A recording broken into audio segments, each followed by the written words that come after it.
Oh, Merry Christmas, everybody. How are you all doing out there? Well, it's not Christmas just yet. 1 week away. One week away. And honestly, okay.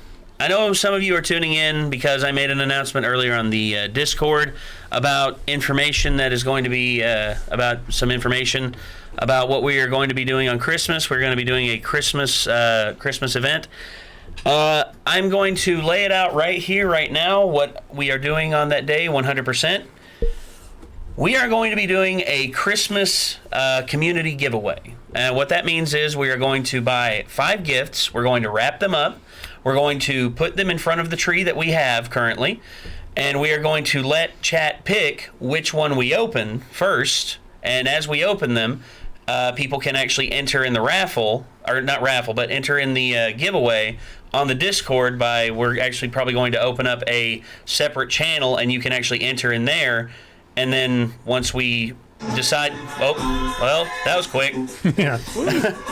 Well, but once we get the winner, we will DM them and let them know, and then we will send it off to them. You don't have to pay shipping or anything. We'll pay for shipping. And these are actually really awesome stuff. I can't tell you what they are, but needless to say, I think a lot of people will be very interested in the stuff that we are going to be giving away for this Christmas giveaway. That being said, we hope that you all will tune into that, and it's going to be next Wednesday on Christmas Day, probably around this same time. Same time? Yeah, probably around the same time, maybe a little bit earlier. I'm not sure. I will join you from sunny Florida. Oh yeah. Also, for the next 2 weeks, the podcast will not be on because Roan will be out of town, and thus we will not be able to come down here to the studio. Instead, we will fill those in with other things. You guys can come down here. It's just I bring like 70% of the fun. So. Okay. You bring all the fun. Brings more fun than I do. History lecture or something. Well, instead we will continue the podcast. It will be January 8th. January 8th is when the podcast will come back. The Co-Optional Podcast has taken break. They're one of my favorite podcasts. They've taken long extended breaks for a while. Everybody's going places around the country. And yeah, I mean, and plus Jacob is finally back. I mean, he's only for a little bit. Oh yeah, only for a little bit. Then he's gone again. Enjoy him while he's here. Where are you going next? I'm. Good God, which one first? That's the question. I gotta say in order. Dalton, Georgia; Atlanta, Georgia; DC, New York; then Boston, and then they might add on more dates. I'm not sure about the next season, but I can't say what the name of the season is or anything. They won't let you. But it's boring. It's boring, but it's fun. I got you. Yeah. The adventure's not boring. It's just the content. So, Nate, before we get into like any of the the memes and stuff. I saw you finished Star Wars Jedi Fallen Order. Got the ending spoiled for me. Thanks a lot, guys. I heard that. Thanks a lot. So was that on that episode, or was that like a episode? It was the same live stream set. What happened was about 3.5 hours into the live stream, my thing got cut off, and then I had to restart it. But near the beginning of my live streaming session, someone spoiled it for me. And as soon as we called them out, they're like, "Oh my gosh, I'm so sorry." Look, I guarantee you, they're not sorry. Yeah. They wanted to spoil it. And here's another thing too. They said it once, they'll deleted it, and then they said it again. Yeah. So they were being a dick. Yeah. Oh, and here's another thing too. That's I was waiting to see what your reaction would be. No, I know. Yeah, imagine what my reaction would have been if that would have been kept. I'm just thinking about just turning chat off during my live streams like that, because honestly, there's just too many assholes in the world. Like honestly, you throw a rock and you hit 10 people in the head who honestly just want to spoil everything for you because they don't want anyone else to have any fun. Skip a rock across the water, it lands on 10 assholes. Well, anyways, hopefully this will bring a little bit of joy to you. So maybe we'll see. A channel called Space Doc put this together. It's like a little 2-minute, kind of more or less just a compactification of the dialogue, the feelings that you will get from our main characters throughout the story. It's good, but supposedly it's spoiler free. No, it's not spoiler free. I mean, it is. You care to rephrase yourself there, Rob? It is spoiler free. Okay. There's no spoilers. Let's say I will just turn around. There are no spoilers. Thank you. All right, go for it.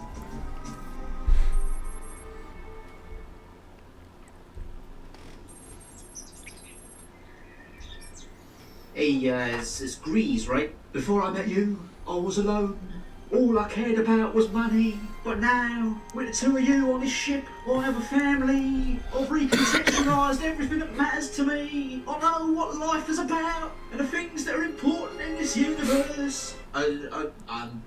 Okay. We just met. What's your name again?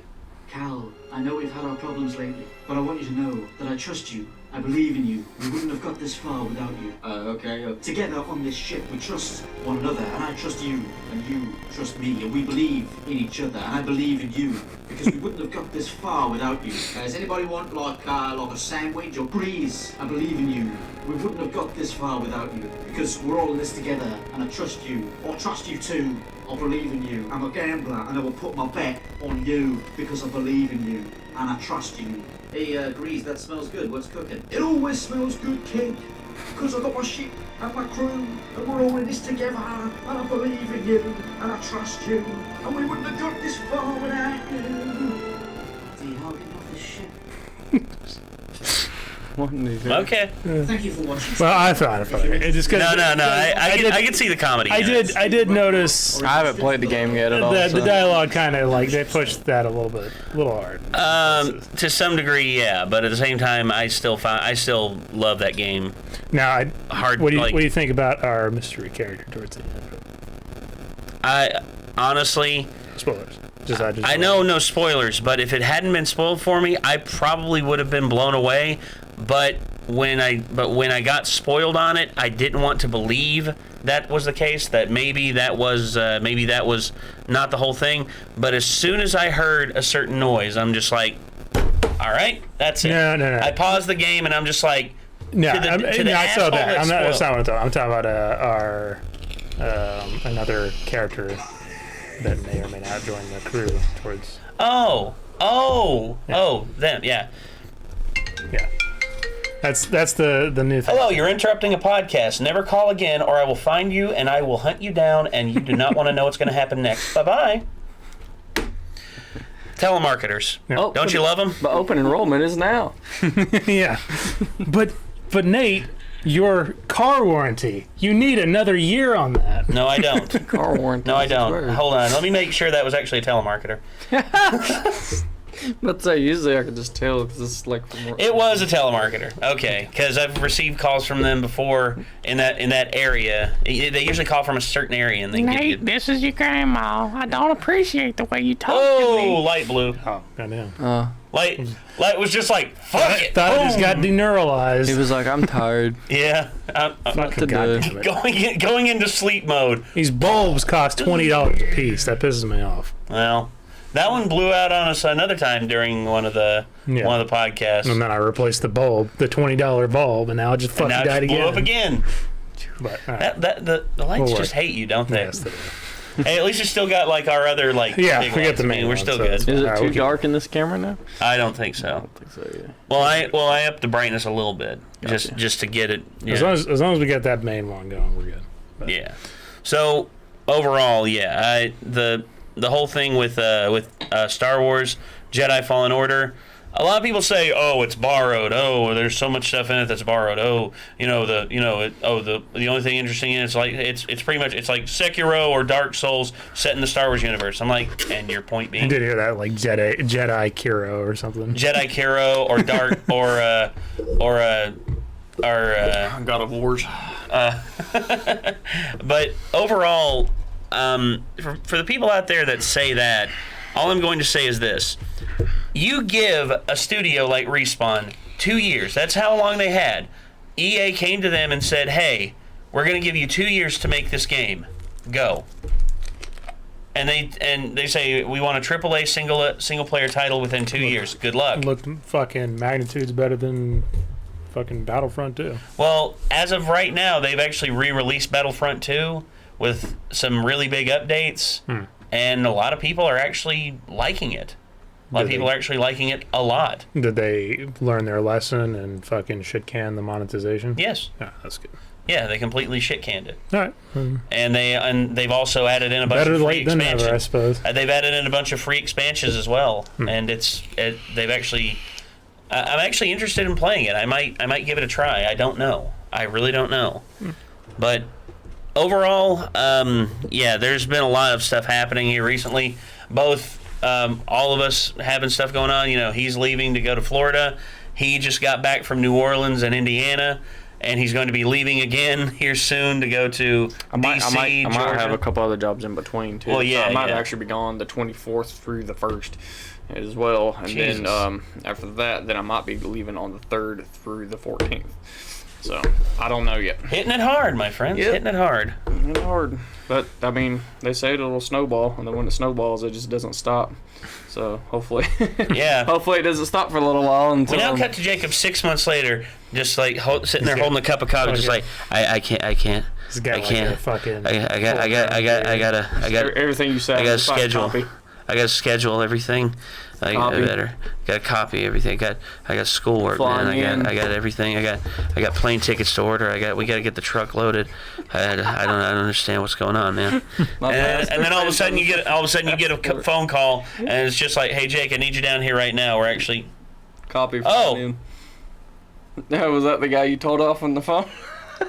Sorry, I'm actually a sponsor on your channel. You what? Good job. What? Someone said that they're a sponsor on our channel. I've gotten telemarketing calls from that area before. I'm not gonna say where it is. Call him back and be like, hey. We're sorry, sponsor. Sorry, sponsor. Do we have sponsors? I don't know. I'm calling him Might up mean just like to see. somebody on your Patreon or something. Might be a sponsor on Patreon. Yeah, I don't know. How did they get my? They probably got my phone number. I don't know how. Oops. You have reached the voice. Oh, they're mad. Oops. They are finger fed. Sorry. I just don't understand. Probably a sponsor on Patreon or a sponsor on YouTube. There's a lot of places people can sponsor us, dude.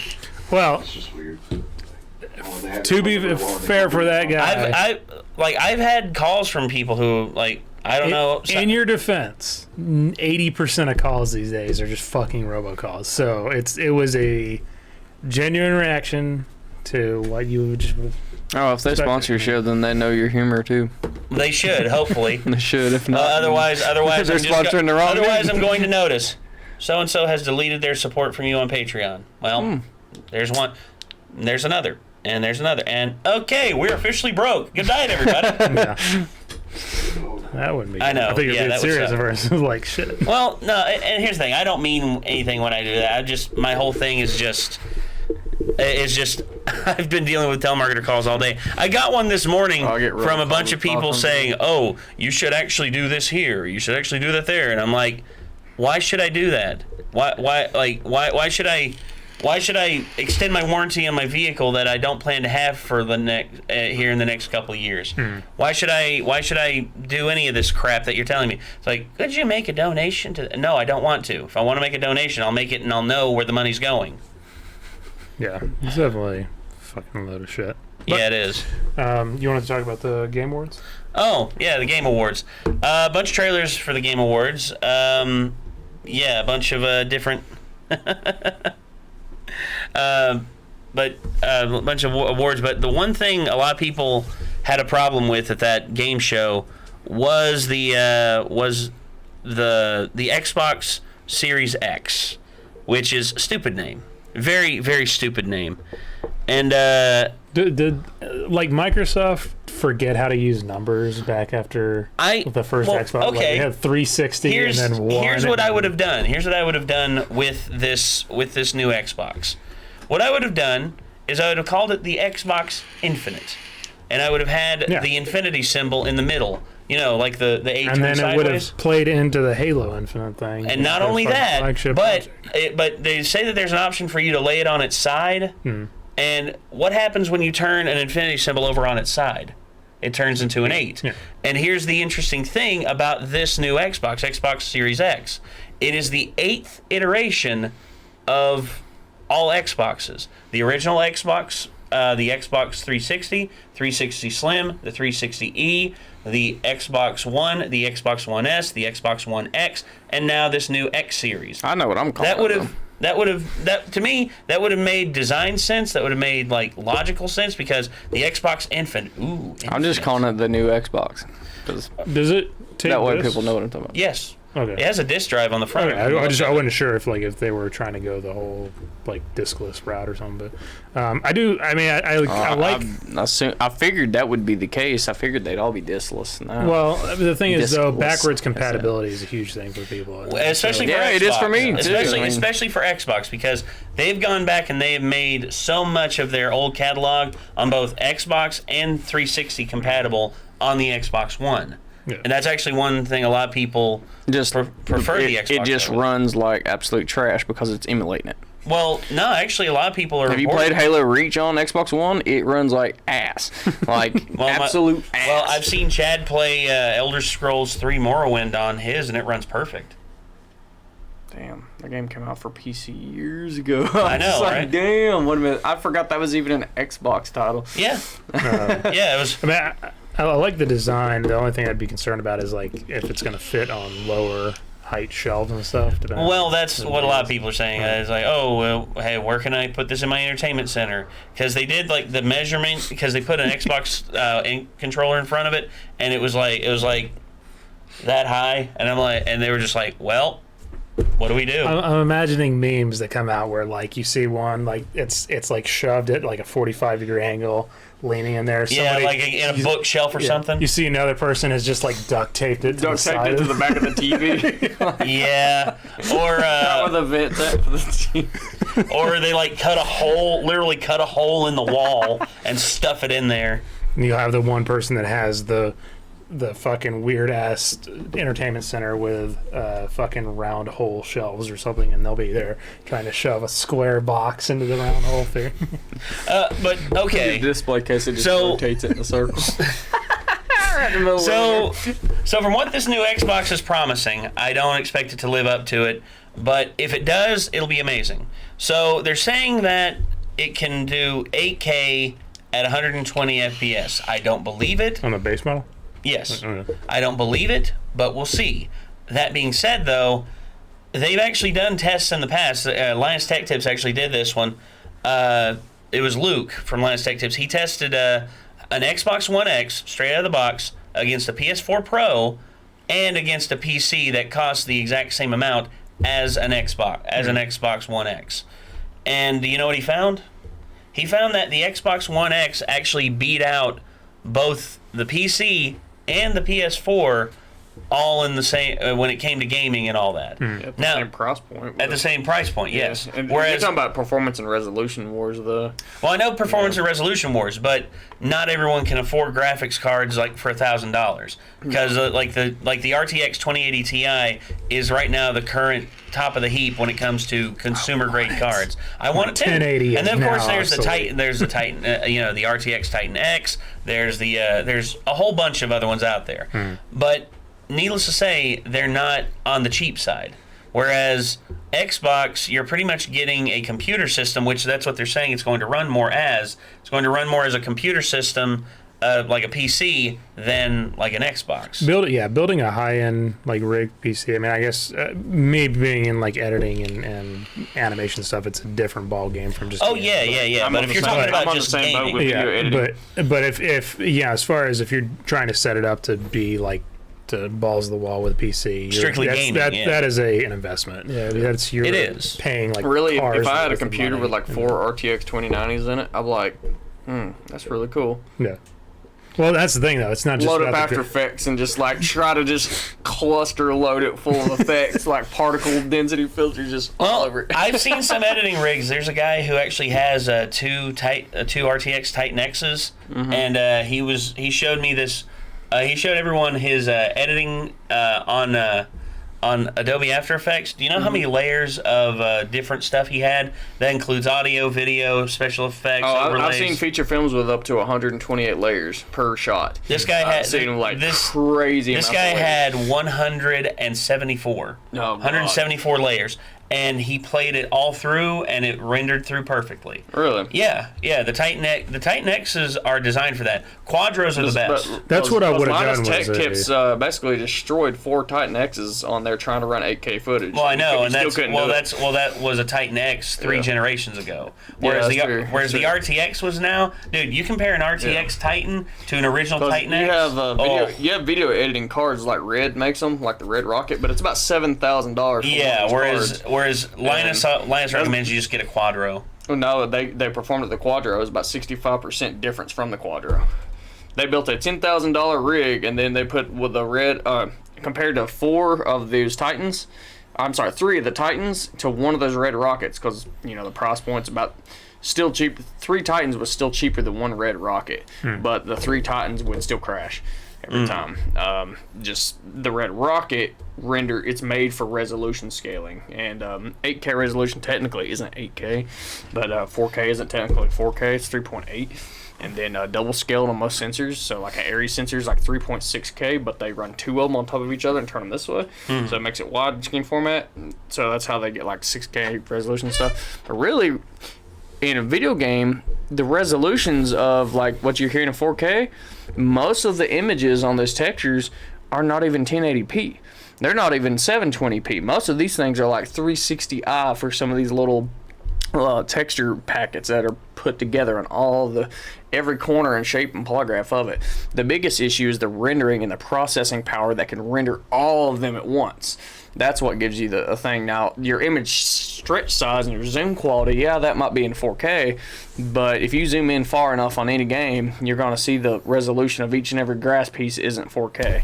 There's nothing 4K about it, never has been, never will be. It would be impossible. You'd be running like 1,000 4K images at once. Well, that's when image processing comes in, and actually, there's actually a cable. There's actually an HDMI cable that Linus actually thought was BS, but turns out there's a cable out there that will actually provide you with anti-aliasing, like without you having to turn it on, and then when you turn it on, the image actually becomes sharper, and it actually upgrades the image textures to be sharper and to just look better.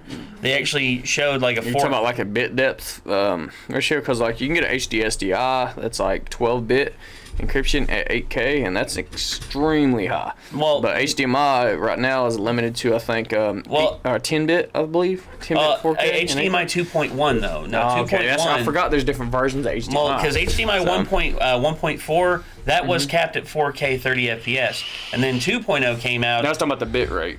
The bit rate. Oh no! The bit rate used to be at 10, but now the bit rate at 2.0 jumped up to 18. Oh wow! And now with 2.1, it's going up to 24. Because I was wondering, it was like we use in the film industry, we're always using HD SDI and stuff, or just BNC cables. Well, SDI has been a standard for, and we still use it. They hate HDMI cables in the film industry. They chuck that shit in the trash pretty much. Because when you're running long things or you're trying to do a wireless teardown system, SDI doesn't lose signal. Yeah, they're running wireless systems on stuff. They need, like, if you need it 200 foot to the video village, HDMI is just crap. No, HDMI does not travel very far. But, I mean, for television purposes and consumer standpoints, HDMI is where it's at, because you're getting full-on audio and video through the same signal. Yeah. Which for me, I've actually been able to extend HDMIs up to 150 to 200 feet with repeaters. Yeah. See, 50 feet is really the limit, which is of that I found that HDMI signals will travel unassisted, but anything beyond that, you need a repeater in some way. Yeah. And I've actually had to do that several times at the wrestling school, because I remember we have a camera that's there ringside to like get the ring in-ring action. We have a 100-foot HDMI cable that's ran up under the ring, up the wall, and around everything, and back to the production room, and it was short by about 10 feet. So I went and I got an HDMI extender, and then I plugged up a 15-foot cable, and it ran the rest of the way, and it's perfect. I think the HDMI that goes to this TV here is like 60 or 70 foot. Yeah, and I remember when HDMI's costed $50. I do too. I remember when the PlayStation I hate that 3. shit. I hate going to a store now and seeing like, fuck, this stuff is so much cheaper now. Like, what? Yeah, I remember when the It's gold HDMI, plated? when the friggin' PS3 came out, and HDMI was the on the standard, PlayStation 3, and then everyone was just like, "What is HDMI? I've only used the composite and component cables." But instead of like 5 cables what is to plug this in, component cable? yeah, now a lot of people are just like, "What's composite? What's component?" I got my third Xbox 360, all right, and I finally got like one of the ones that had HDMI in the back. I was like, what is it? Oh, I have HDMI. And I didn't even have an HDMI cable, so I was still plugging it up with the component. Yeah, the component, yeah. Well, I was playing on my 32-inch Vizio flat screen, actually. That one right there. Yeah. That one right there, and I just got that, and I was like, oh my gosh, this looks so great, and I'm playing the game fine, and I finally went out to Walmart and bought me one of them HDMI cables. I was like, yeah, this is a little faster to hook up. I want to see, since it can go up to HD, and I plugged it up. I looked at the mini map. I'm like, you gotta be shitting me. Those are triangles and squares. I thought they were dots. I was like, yep. It World of difference, man. almost hurt my eyes. It took me a minute to get used to it. Component was what, 720? Component could max out at 1080i, but most of them went processed at 480 or 720. Interlaced. Yeah, interlaced, not P, not proscan. But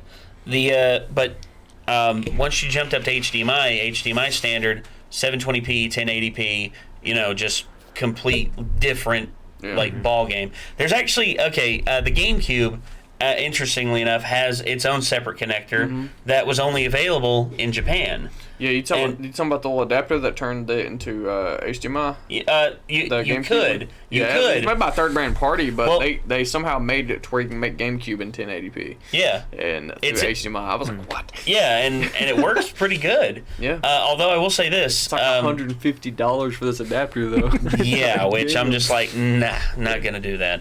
So, but one thing I will say is, of all the stuff that they did with that, with HDMI becoming the standard, now they're saying that the new Xbox Series X may have a DisplayPort out, which I'd hope so if they're which talking would be about doing better. 8K. Which I mean, if HDMI catches up, which 2.1 is here, but it's not standard. You see, whereas DisplayPort 1.4, which is like has been able to do 8K 120 FPS for years and years. But now HDMI 2.1 is finally capable and has finally caught up to it, but it's not standard. But that would require the TV to also have DisplayPort too, right? Yes. Or actually, yes, but also you can get an adapter. I mean, you can do the adapter, but that kind of defeats the purpose. Yeah, it does. It does. It doesn't give you like the full display power. Yeah. So. But the thing is with that, they're talking about whereas DisplayPort signals can be transferred over into HDMI. You'll lose a little bit, but you'll still be able to play the game at very high resolutions. Makes sense. I can't even see in 8K. We got some memes. I got 2. 3? Okay. Nice. All right, man. Go for it. What do we got?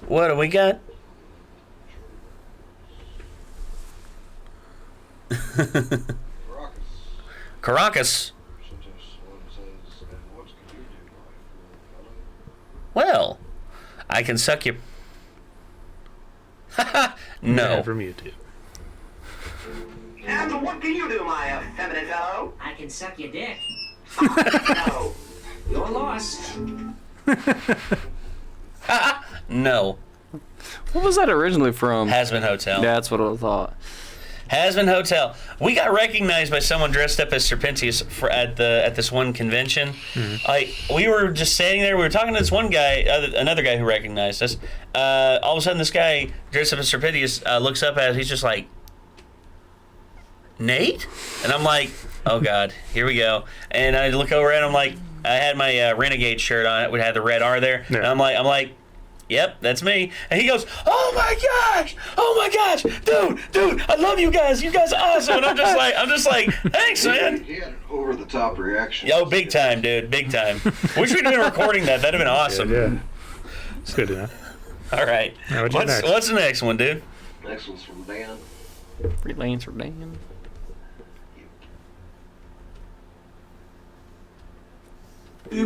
Mickey Mouse. Oh no. Welcome What to the heck is up with this game? Are those paintings or windows? Jeez, game designers, make up your minds. What is this bullshit? 2 cats? Why not 3? Jeez, what were they thinking? Jeez, walking chairs? What's he in a hurry for? To get sit on? This game's a bunch of poopy ass dicks. Wow. Chocolate BC. What is this? Some kind of angel? I don't want religion in my game. Jeez, you open up a locked treasure chest to get a key. Isn't that ass backwards? What's the deal with these wall grenades? You'd think they'd explode a little bit bigger. Come on, game designers, get with it. This game's a bunch of poopy ass trippings covered in semen. Damn. I've never experienced such acidity in my life. Well, except maybe after I took that long diarrhea dump when I ate IHOP. Gosh, this game sucks so much. Who designed it? Satan? This game has nothing to do with Disney, except that it sucks. It reminds me of a pile of diarrhea dick farts. Covered in cheesy vomit. Jesus with a side Christ. of gorilla poop. Damn. What a bunch of poopy anus farts covered in dick waffles. Being poured all over a fat girl's titties. Dan is officially dead. I ate chili today just so I can take a shit that's better than this game. I farted on my mother's face, and she liked it better than this game. I dug up a grave because I hear that you take a shit when you die, and it's probably better than this game. I pissed a cactus out my dick. What a bunch of ass trippings. What a bunch of kooky docky. What in the hell did I do? That's the Game Grumps. That's Aaron going off on one of his like comedic tirades where he hates a game so much he literally puts himself in a different mindset, and he's just like he goes into a character. He's like, this game is absolutely terrible. It's such a shit show. Like, it's such a shit show, I want to go and hang myself. See, I think there's like a certain level of like fucks that you have to give in order to like really rant on and go carry on and stuff like that, other than just comedic purposes and making money.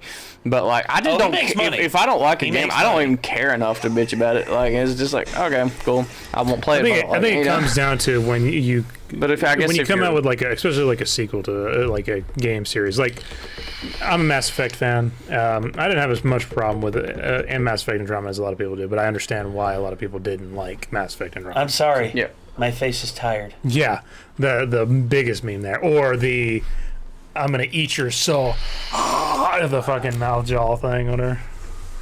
Yeah. Oh god, no. Yeah. The memes. I mean, I get it. I mean, it's fun. It's fun to make fun of like bad games or certain parts that are bad in it too. So, but like, I don't know, but like people go on and on and on. Yeah, well, it's like their sole purpose is to like gatekeep everybody else from ever enjoying it. It's you know? combined with the. Ladies and gentlemen, I don't even know what game he was talking about. Ladies and gentlemen, James Rolfe. This I mean, the might angry offend video you, game James. Oh yeah, he's one of my favorite channels. But He goes on and it's on. all comedic aspects of Yeah. it, you know. I mean, but he genuinely shits on shitty games. Not even like controversially shitty games. Like, we're talking about just like, you know, Jekyll and Mr. Hyde. You know, Oh, no, like, no, no, I get shitty that. game, E.T. and stuff like that. You know, I've yet to hear him really shit on a game that is like somewhat even good. You know, it's He usually, shit all over Super Mario Brothers 3, but he did it in a comedic fashion. He that I didn't found shit fun. on that. He praised that game. Well, he made a whole episode praising. Well, I know he did, but then at the end of Super but then at the Mega end Jesus of it, Death Christ 2000 version 2.0 beta, bitch. yeah. Fuckers! And Jesus comes in there and fucking fights the devil. Yeah. That's one of my favorite episodes. Yeah. Well, it's just he's like I hate it, but he said it for comedic reasons. Yeah. He didn't actually. I don't think a lot of it doesn't really necessarily come down to the game itself so much as some of the companies that are making it, like EA and I understand for comedy purposes it's very funny and everything. I just it gets to a point. It's like, what level is it not even comedy anymore? Where that people are just jumping on trends. People jump on trends and never even play the damn thing or anything, and just saying the same thing that everybody else says. And Well, it's, it's regurgitation. I just see that a lot. No, especially in the modern gaming industry. Well, it's pure regurgitation because it's not just. Well, the fans are guilty of it to some degree, but you know who's the most guilty of it?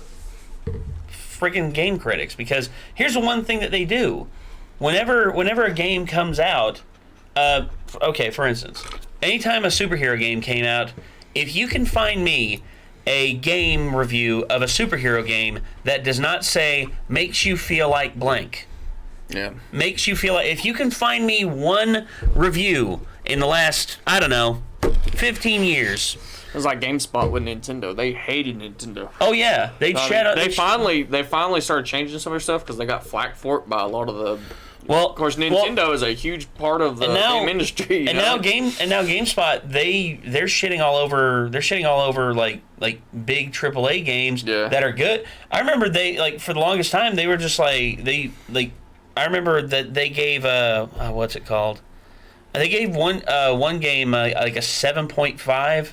Out of 10, and then everyone else gave it like a unanimous 9 or a 9.5. Yeah, it was like Donkey Kong Country Returns. Man, that straight up got like a 5 stars. 5 out of 5 on like everything, and they were like, they gave it like something like a 3 point something, and people were just like, what in the hell? And I get it, that's their opinion, whatever. But like, there's opinions and then there's agendas. There's a huge I don't even know if it's an agenda, but it's a trend. Like Mario Galaxy, which some people will claim that was probably one of the best Super Mario games made since Super Mario World. I agree. It's an awesome game. Oh yeah, they shit all over that game, and it was like, what the hell is up with GameSpot right now?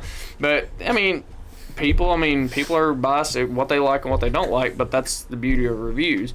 But if you don't like how they review games, then you can just watch somebody else. Well, here's what I'll say about game critics: if they have a point to their criticism, I will absolutely stand by it.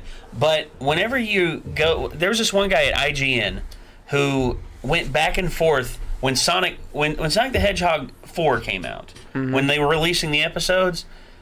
He went back and forth in the same interview. He was just like, I think we can all agree that Sonic games are fun. Sonic games are really fun.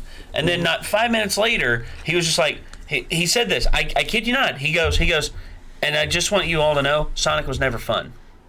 I kid you not. Within 5 minutes. It's the whole black and white mentality. It's either excellent, perfect, the best thing in the world, or it's trash. And it's like, what happened to the middle ground here? No, there is no middle ground. Yeah. This is the internet. Middle ground is Mega Man Legends, for example. I loved Mega Man Legends. A lot of people hated it.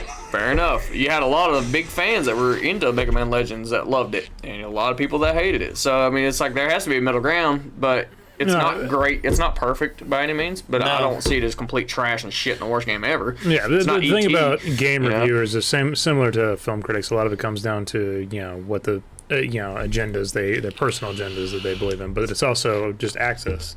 If they're a lot of people are worried if they say this bad thing about this game, well then in the future that game company is not going to give them any kind of access. That's actually. Warner Brothers are they actually pissed me off one time because their game Mordor, Shadow of Mordor, Middle-earth Shadow of Mordor, great game, amazing game. They would not give review copies to people unless they signed a non-disclosure agreement that guaranteed not only recommendation for the game, but nothing less than an 8.5 out of 10. Yeah, see, that should be illegal. I mean, it should be. That's pure solicitation. Yeah, if that's the case, just don't have early access. Wait till it comes out, play it, give a review, and there you go. And then, of course, there's also the Romine brothers, Jon Romine of the whole Slaughtering Grounds saga with Jim Sterling. I have my problems with Jim Sterling, but he was 100% right. That game was a buggy piece of shit that had no originality to it and was nothing but a bunch of strung together stuff from the Steam Workshop store. That's it. And he said that, and then not only did his videos get taken down by the creators of the game, stating that it was copyright infringement when it wasn't. He was playing the game that they gave him a review copy of. And then the Romines were just like, well, we're going to sue you in federal court. And good luck with that. Oh, they did. But they took it to the court, and they wanted to sue him for $10 million. And here's another thing, too. On top of that, they tried to sue Steam users who gave them negative reviews. I'm assuming the court was like, "Are you fucking retarded?" No, the court was just the court actually was along the lines of just Mr. Romine. This is not a case that will go anywhere. I recommend that you abandon this. And he did eventually, but after wasting all of his money to the point of where his video game studio shut down entirely. And he was pretty much begging people for money. It's like, please help us fight against the machine. It's like, Jim Sterling's not the machine. He's Jim Sterling. Yeah. Like, he's an independent reviewer. He used to write for Kotaku back in the day, but he quit once he saw where Kotaku was going. I mean, I have no problem with people's opinions. It's the gatekeeping thing. It just drives me nuts. And it seems to be super popular with modern gaming But now. that's culture. That's a culture that honestly has been around for the longest time, dude. I mean, yeah, I know. And I'm it's more frequent now because we know. We think it's more frequent now because we notice it. Because we notice it, and because it's at the forefront. Because the internet, dude. The internet has connected the world more than ever, and now we see things that we used to not see. For instance, all these people now pretending. No, I'm talking about in personal interactions. Oh, personal. Personal interactions. I don't really read comments ever. Well, personal interactions. Okay, in terms of gatekeeping, all I'll say to a person is, if I had a bad experience with the game, I'll just tell people I didn't like it, and I'll give like a small comprehensive list of why I didn't like it. Yeah. And if they want me to elaborate more on it, I will. But if they don't want me to say anything else, I'm gonna shut my fucking mouth. Yeah. I mean, it'd be like me wearing a shirt that said "fuck country music" on it. You know, I mean, there's no sense in that shit. I mean, just because I don't like country music doesn't mean I have any way, shape, or form of stopping somebody else from enjoying country music. So I guess you don't like the Deadwood Drifters then. Well, no, I mean, that's actually one of their main shirts, Deadwood Drifters, and on the back it says "fuck country music." Yeah, but when you do that, you're clearly trying to get a response out of a certain group. Yeah, I mean that's publicity more than anything. Yeah. I'm talking about just like in general. I mean, it's kind of, why do I want to stop somebody else from liking something if they enjoy it? Well, why would anybody want to do that? That's what I don't get. Because, dude. The one reason I can give you for sure is, for example, where the recent Pokemon was so, kind of obviously, not as good as it could have been. Mm-hmm. And everybody's like, dude, just let people enjoy what they want to enjoy. And it's like, all right, but if all of you go and give them money, it's always going to be as mediocre as it is right now. It'll never get better. And I think that trying to convince people that like something that you think could be done better. So you agree with boycotting? Basically, yeah. Okay. Well, it's like I agree. It's like everyone should vote with their wallet, and you shouldn't just buy something just because it's got a name on it. You should critically analyze it and say, hey, you can do better than that. Yeah. And we'll give you money for it if you do better than that. It's definitely a balancing act, though, because if you go too far with it, then the studio, if they actually do try on a game or whatever, and it's better, but it's not at the level, and you still you put up resistance against it, then there'd be like, well, there's. I get what you're saying. I get what you're saying there because of the whole Dead Space scenario. Because Dead Space 1 and 2 were awesome, and then they tried to change up the stuff with Dead Space 3, and people didn't like it, and it didn't sell as many as they expected, and they just shut down the studio, and that game series is now permanently in limbo land. It's the same thing with Mass Effect. I mean, the thing is, Andromeda got so much hate that I don't want them to just not make Mass Effect anymore. I just want them to do better. But it got so much hate that EA and BioWare were basically frozen. But you see, Mass Effect is one of their trilogies that is one of their game series that they made a lot of money off of and that they have full control over. Whereas Star Wars, on the other hand, is something Disney has almost all the control over. And I guarantee you, when Disney came to them after Battlefront 2 was a complete and total shit show, they were just like, okay, we want you to make a single-player game. And and EA was just like, hit the panic button because they don't want to. What is this single-player? What is this? What are we in the medieval what was that times? Statement? Who was it that made that single players did? Yeah, it's just like nobody wants single the player past anymore. 3 games of the year were all single-player only. Yeah, it's like God of War, Breath of the Wild, and what runner-up was Sekiro. Sekiro was actually won this year too. Imagine somebody at EA, one of the executives, heard that and was like, such primitives. Yeah, looking their single players. Well, and here's the caveat that a lot of these studios have is they don't want to admit they're wrong, because by them admitting that they're wrong, they admit they don't know how to do their job. Yep. And by you, look, here's the thing. It all comes down to ego and pride. I don't know how to do my job. Look, me, I want to be a filmmaker sometime. I want to be able to make like short films and movies and all that, but I don't know jack shit about a lot of this stuff. I know a fair amount because, interactions with this guy. I'm also hanging out in the studio and learning some stuff here. But overall, I don't know how to set up shots. I don't know how to be a cinematographer, and I want to learn from people. But if I'm just, I feel about a lot of producers. But if I'm just standing, but yeah, producers exactly, do that all the time. But if I'm like a studio exec, I'm like, hell no. But if I'm like a studio exec, then I'm standing up here, and it's just like, I want you all to film that there. Sir, we can't film that. Why not? We don't own that property. We can't film on there. I don't care. I know what to do. I am lead. I know. I am good leader here. I am good leader.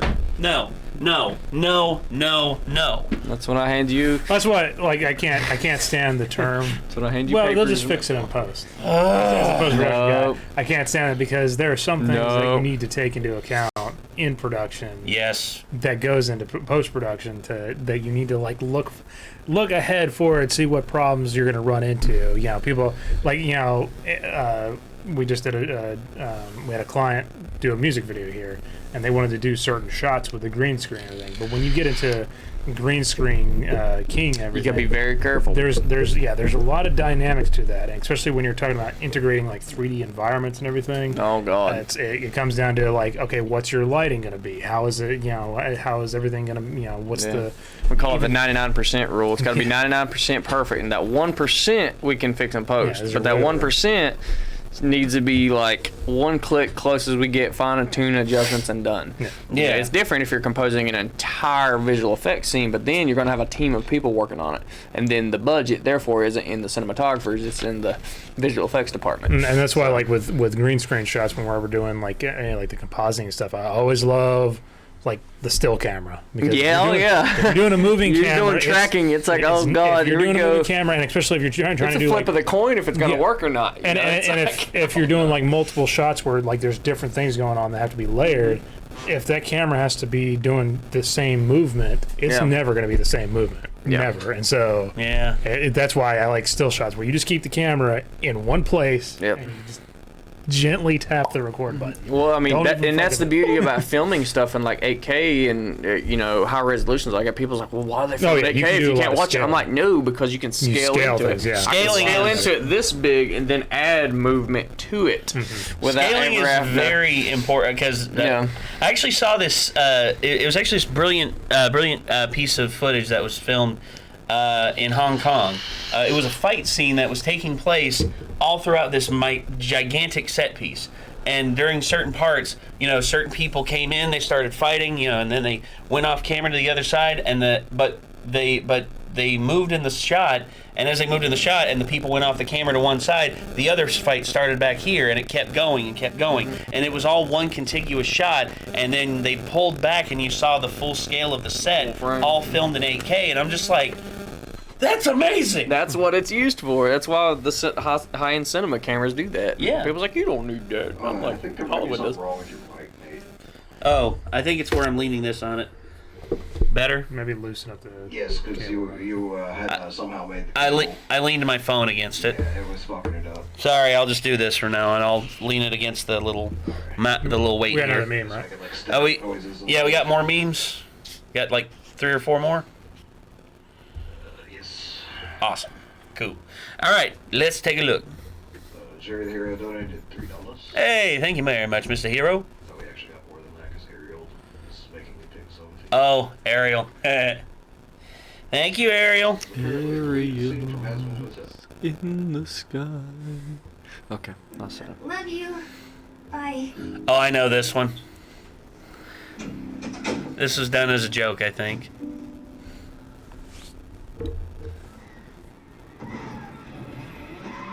When you hear the heavy metal music, it's fucking Doom. Yes. Hey, Baggy. What? What? What should I do?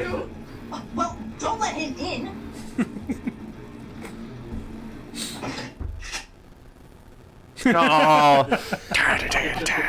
Yeah. So, yeah, the whole thing about that it goes back to the old meme when you're a demon in hell and you hear heavy metal music in the distance. Static's coming back. Yeah, here. Let me. There we go. It was one of the coolest aspects that I liked about Doom, where Any better?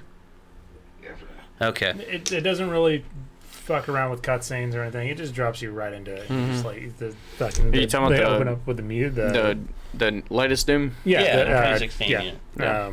Where they just like you basically wake up and you're immediately given a gun and everything. Just go fucking Just kill go things. kill shit, Just go yeah. kill things. And Doom as a character, like obviously he has no dialogue or anything, but it's just kind of cool. Yeah. Well, the Doom Marine, that's how he's always been. It's kind of cool to like they kind of improve. They kind of give him a little bit of character non-verbally, where like what's his name, Sam or the main guy who's, CEO, who's helping you, where he's like we didn't intend this kind of thing, or he's like talking to the elevator and the Doom guy's like smashes the intercom. Shut the fuck up.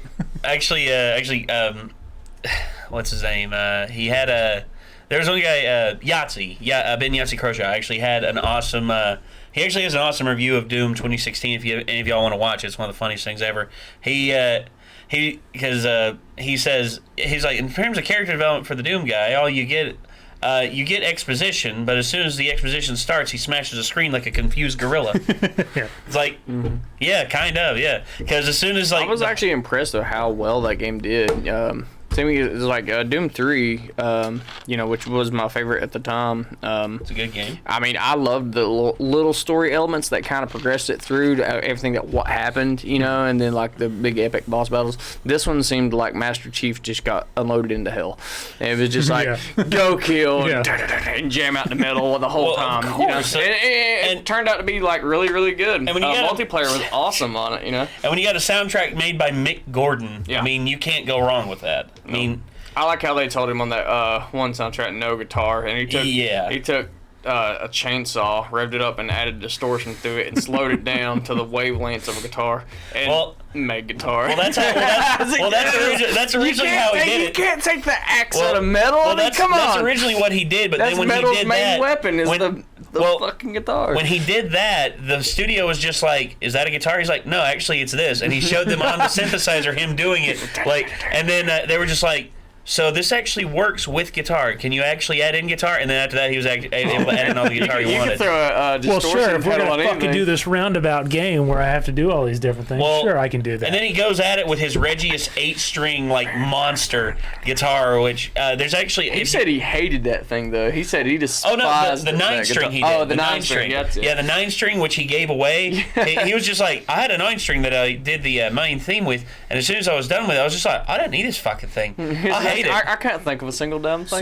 Superman Claw said that Doom 2016 multiplayer sucked though. Is what? Sucked though. I didn't play any of it. I like Quake a lot. So like Quake and Doom. Doom 3 multiplayer is pretty cool too. But everybody just eventually goes to Quake that plays that stuff. Yeah. Quake 3 was probably my favorite Quake 3 arena.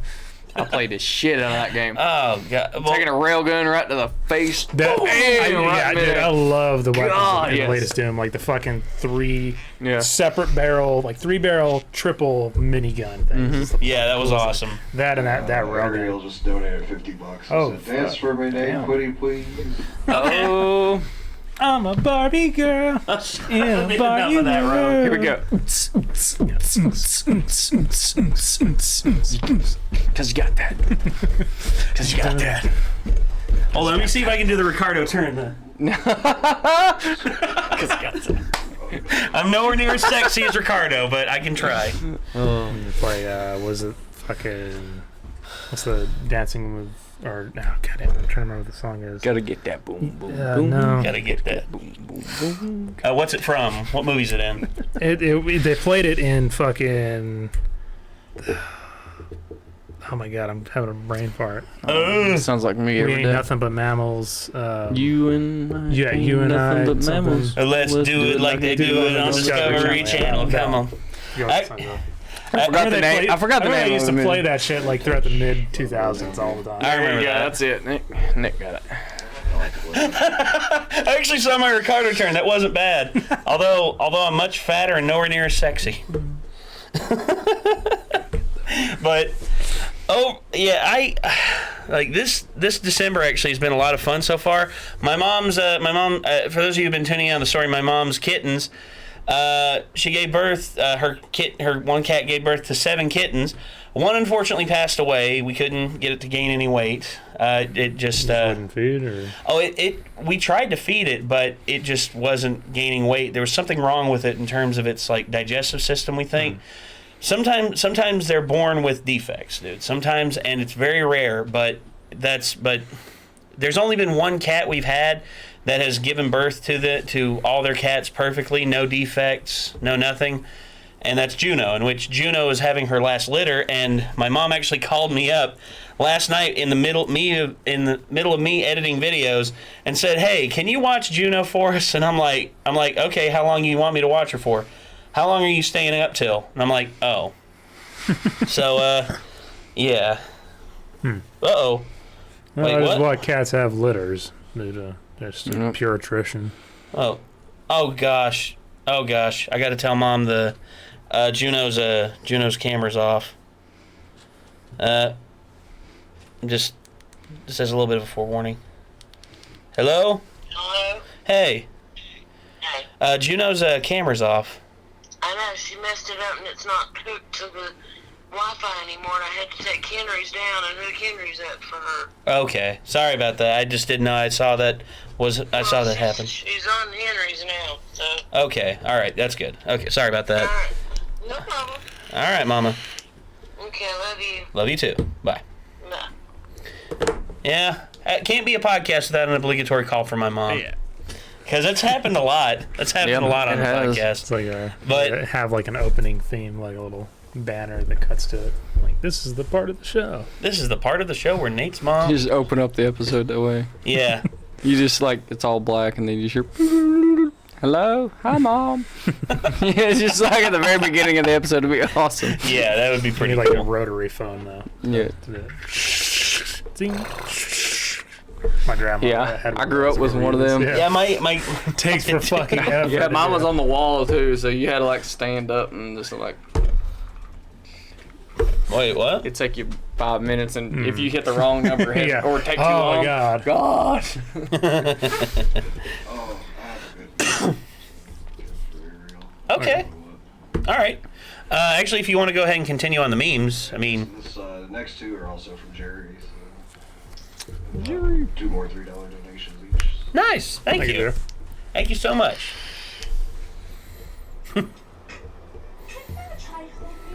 It's far better for you. Not everyone can afford organic stores. Maybe you should check your privilege.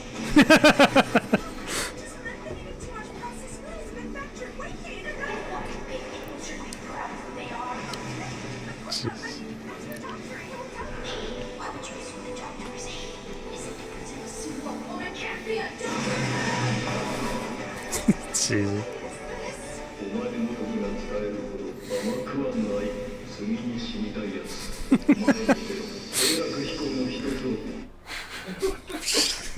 What show is that?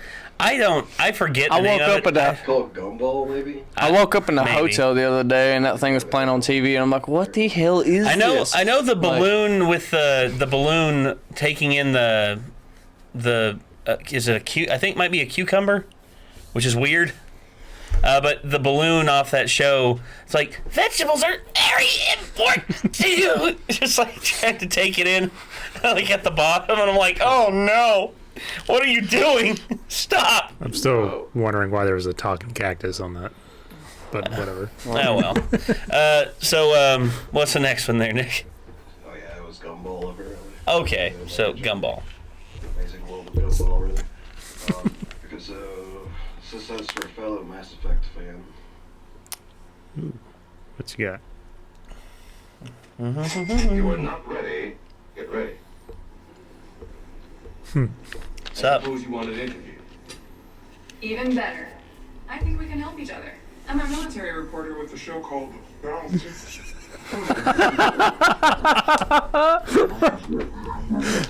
Battle tits. Oh. Okay. Report to the ship as soon as possible. Hey. Yeah. Everyone in the future, listen up. It's me, Shepard. If there's a weird shrine of me, I'm gonna be very unhappy. Oh yeah, this is exactly what we need. Oh yeah. Okay. What about me? People have forgotten my humor, poetry, and romance. Ah, that's what I'm talking about. I knew it. Enough talk. I'm gonna get some partisans. It looks something like this. I like your ass. You're lying, Morgan. How do you know there's no pussy? Let's get them bashing butts as well as these nuts. I'm Yarrow Hog, and I'm involved in the swag. Report to the ship. Yeah, there was. Okay. Yeah, there's some characters in there that you could like romance that I just didn't care about because they're so superficial, and I like. I never. Miranda, I'm sorry. When the second game rolled around and Liara wasn't, and Ashley wasn't there, and Ashley was kind of being like more of a biznitch than normal. I'm just like, well, all right. Well, Miranda's fine. I mean, she's more important character. I'm talking about like the what was the redheaded girl in the second one? Your assistant or whatever. Yeah. The one who could speak a bunch of different, like the one who was forget her name. Like you can romance her, but like. Because you're not going to see the character. She was the one with the toothbrush. She was the one with the toothbruch. No, that was Trainer. That was in Mass Effect 3. She replaced him because then the Normandy joined back into the Alliance Navy. That's Trainer. That's right. Because she you she had to came be a on. female character, I think, to romance her. But but I just. And I guess it's like those one-offs that are kind of like Kelly Chambers. Chambers. That's yeah. Right. Thank you, Daniel Scott. Yeah, there's characters like that. It's like, nah. If you're not sticking with a character throughout the whole series, like even if it's just a couple games like Tally or something, then a lot of people say the best romance is Captain Kirk. Well, and you're just with anything that fucking walks. Yeah, just be Captain Kirk and just sling dick everywhere. Just sling dick across the galaxy. Yeah. I got you're Shepard. My shipping every day. You're Shepard, SR, the Normandy's fucking bicycle. I got bitches on the brig. I got bitches in the kitchen. I want to ride my bike. I got bitches in the barracks. I got bitches next to the engine. The engine bay is where. Instead, it should be the ludicrous song, the I got hose, but instead it. Space hose. Still want to know what fucking on different planet, Tally coast looks like. planet, coast. Huh? I still don't want to know what Tally looks like. I do not accept the fucking little stock image that they put together. No, I don't either. Girl, you can come to my set. But the best romances, a lot of people say, are like Tally. A lot of people say the canon one is Liara. And then, of course, they say Miranda's a good one. And then, of course, Caden. Liara definitely works. For sure, because especially if you include the DLC, the Shadow Broker DLC then you do get to see her in all three, and so. The Shadow Broker DLC, it is canon. Yeah. I mean, the looniest one to me is the Citadel DLC, but it's such fun. Oh, the Citadel is fun, dude. The best line in Mass Effect history, just anything, is fucking Rex going. Why shoot one person or shoot people once when you can shoot them 47 more times? This is true. The first time I heard that, I just fucking died laughing. Yeah. Oh, God. Actually, you want to know a spoiler that happened? I was playing through the game with somebody, and they'd never seen Mass Effect before. They were very excited. And in the second game, they spoiled what's her name? The Asari who joins you in Mass Effect 2. Samara. Yes, Samara. They spoiled Samara's the story with Samara and her daughter, and how it all ends, and the possibilities that are there and everything. And the thing is, the person I was playing with really liked Samara and I was like, I can't wait to see what's going to happen with Samara, and spoiled. I mean, It actually made us so mad I ended the stream. You can really only go one way with that, because if you go with one way, you kind of don't complete the game. No, that's if you try to romance that other right. But if you don't try and romance, then you actually find out in the third game that person becomes like a very, very powerful enemy in the third game. Because she becomes like a banshee. Press X to continue. Yes. All right. So what's the next meme there, Nick? The next one is from Dan. Says when you live next to a Pokemon gym in the Galar region. Sorry guys, you get me talking about Mass Effect. They spoiled Morden as well. I remember that. And they love Morden the most. Yeah, Morden was good.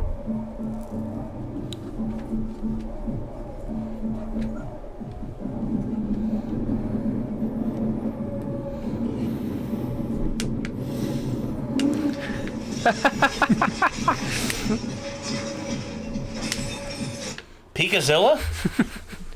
So when you live next to a Pokemon gym. No shit. Alright, let me find the one for Aerial. Okay. You heard this, but you didn't see it, and I want Jacob and Ron to see it. Okay. Good morning, USA. I got a feeling that's... No, I'm just joking. It's going to be the neighbor. American Dad. The neighbor's point of view of the Good Morning USA song. We don't have to watch it all. I just want you guys to see Markiplier's reaction. Oh no! Oh no!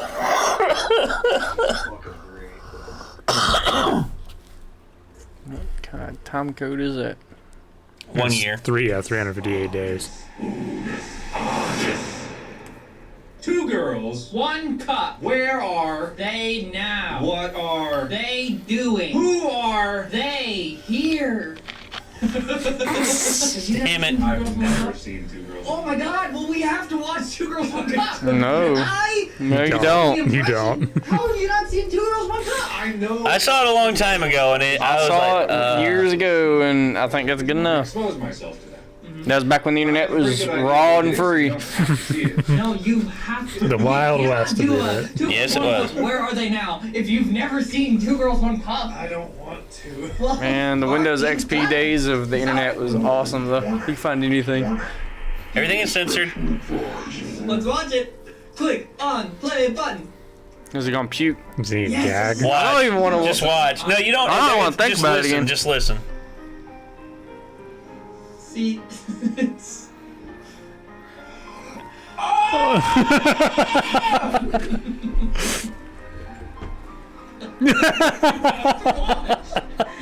Why would they make poor Markiplier watch this?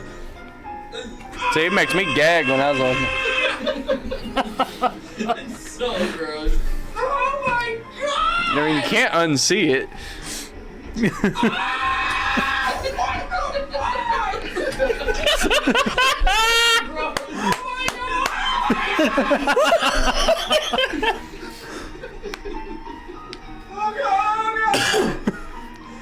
Mark's having a meltdown.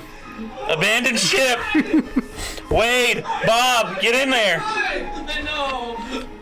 Come back. I'm gonna see you. Oh. I'd have left too. I'm like, you are not doing this shit on my channel. He just saw it. It was the 21st of November, so about a month ago. It took him that long to see it. He had to watch it. What was that, like 20 years ago or something? What? It was a long ass time. It was like Windows XP. No, when I was in college, it wasn't that long. Yeah, it was like 12 years ago. 12 years ago. I saw that when Windows XP was out before Windows Vista. Well, Windows XP was still very popular. It outlasted Vista, actually. No, I'm talking about before Vista came out. Oh. Because I beta tested Vista when it came out. Oh, we don't need to So I discuss saw it before that. that and there was another video that was right alongside with it that was just as bad, but I can't remember what it was. I remember there was the one man, one jar. Oh no, it wasn't that or anything. It was. I don't want to know what the fuck that No, is. the internet was rough back then, though. Okay, so yeah, actually the timelines do match up because Vista came out was released in 2007. And 2 Girls, 1 Cup debuted on the internet in 2005. Hey, I remember that piece of shit, Vista. Well, by comparisons nowadays, I don't think it was as bad as everybody made it to be because I still used well, it for the a long Mojave time. update fixed a lot of the bullshit. The Mojave update to Vista fixed it a lot. I don't know. I was thinking Apple. Yeah. I was like, I'm pretty sure it was in no, Windows 7 came out though. It kicked Vista's ass. Yeah, 7 was yeah. awesome. I was still using 7 after 10 was out for like years. No, And I no. was just like, nope, I'm still using 7. You can't make me. I use Now they're 7 using 10. now I kind of have to. I think I used 7 up until about 2, maybe 3 years ago. When I get the And then they forced everybody to go to 10. Yeah. Yeah, Adobe Premiere made me. I Damn you, replaced Adobe. my hard drive because my other one had burned out or something. Yeah. So. All right, we got any more memes, Nick? Yeah. Okay. This one's an aerial donation. Thank you. Excuse me. It's like the early days of the internet would be what people considered the dark web now. Certain stuff. It certainly looks like it, I would imagine. Go, doggo, go. I don't wanna. This is the lazy workout where he doesn't have to do all the work. Oh.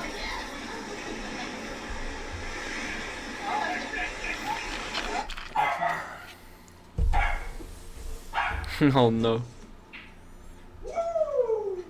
Nope. Oh! Nope. How would that hurt? Wouldn't that hurt the dog's teeth? Well, he just grabbed it. Yeah. That was. Oh, he can get out. He can get out through You those. can go right through that thing. Yeah, he'll squeeze through. I'm about to say. Yonk. Mama. Yeah, exactly. No. They both got the Labradors. stick. They both got the stick. Give me the stick. No, you give me the stick. I want the stick. No. Hey, help him build a fire. Aw. Yeah, see how the dog was biting the Oh, sled? gosh. My old dog would bite the sled too. Like we'd be out sledding, he'd be trying to bite it. Oh, look at that French bulldog. Look at that pretty boy. Or girl. Look at pretty girl. Oh, so cute.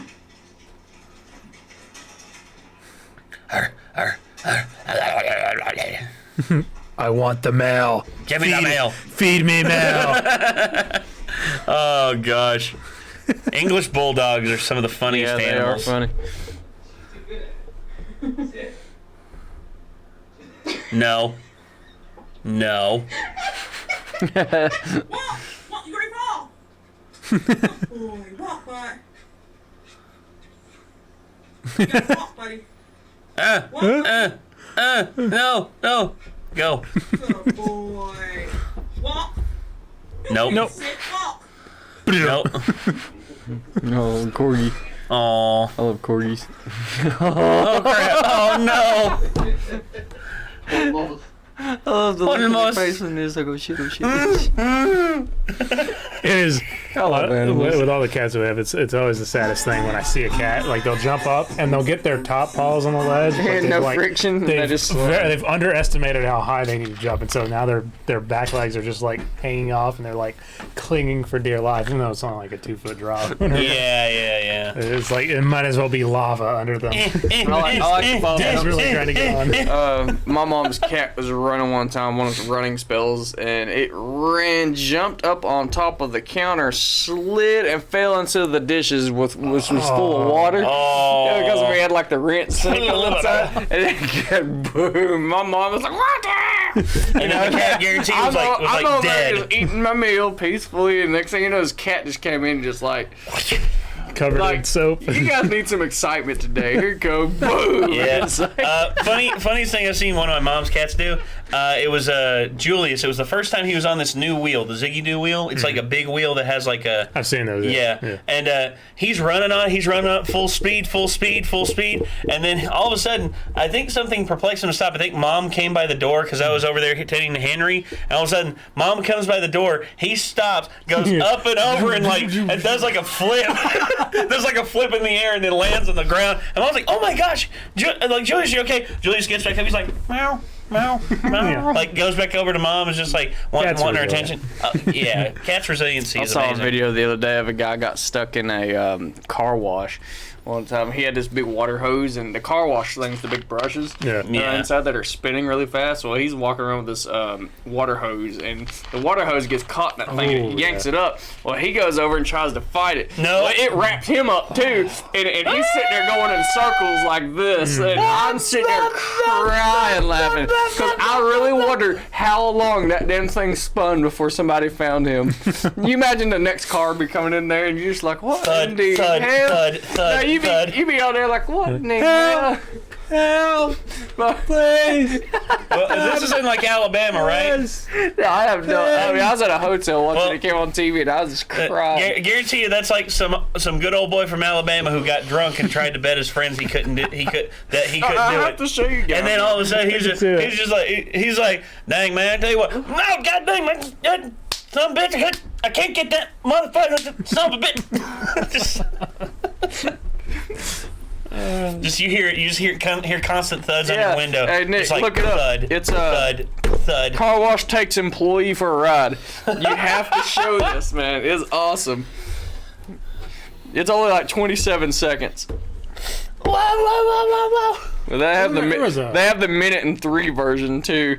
There was a bad day on the job when you know you're just having a bad day. There was one of the Final Destination movies that had a car wash kill, didn't it? 5. It was the worst. That's the worst movie. Although it has probably one of my favorite kills. Here we go.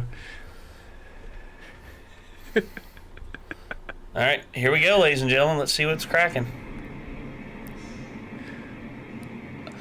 Big mistake right there. Big mistake right there. This was the moment he realized he fucked up. Whoa! Whoa! Oh shit! Oh shit! Oh shit! Oh shit! Hey! Help! Help! Get me out of here, man! It stops there. His head is coming close to the fucking So I didn't see it though. stop. I was damn. Yeah, dude, he's just like. See, I just saw the beginning. He's pretty of lucky. It, I mean, like, that thing got him going pretty fast, and his head came pretty close to that pole. He could have passed out from that. Oh, he would have gotten. I mean, if his head had hit that metal pole there, just bonk, and he's out. Yeah, I mean, he's out, and he's ragdolling after that. You could have cracked his skull. I mean, the manager fill out the incident report. Know exactly what happened again. Yeah. Okay, this is too stupid. I'm gonna pull up this video. I'd be inside the office just crying, laughing. They're like, "It's not funny." I'm like, "Yes, it is." Yeah, it's going on the internet right now. If I was on another one of the employees there, I'd have been laughing my ass off, and the owner just been like, "It ain't funny. He could have died." And I'm like, "But did he die?" But he didn't. That's what makes it funny. It's not funny. YouTube disagrees. Nick can play mine if you have time. It's a Castlevania meme. Oh, all right. But how many more we got, Nick?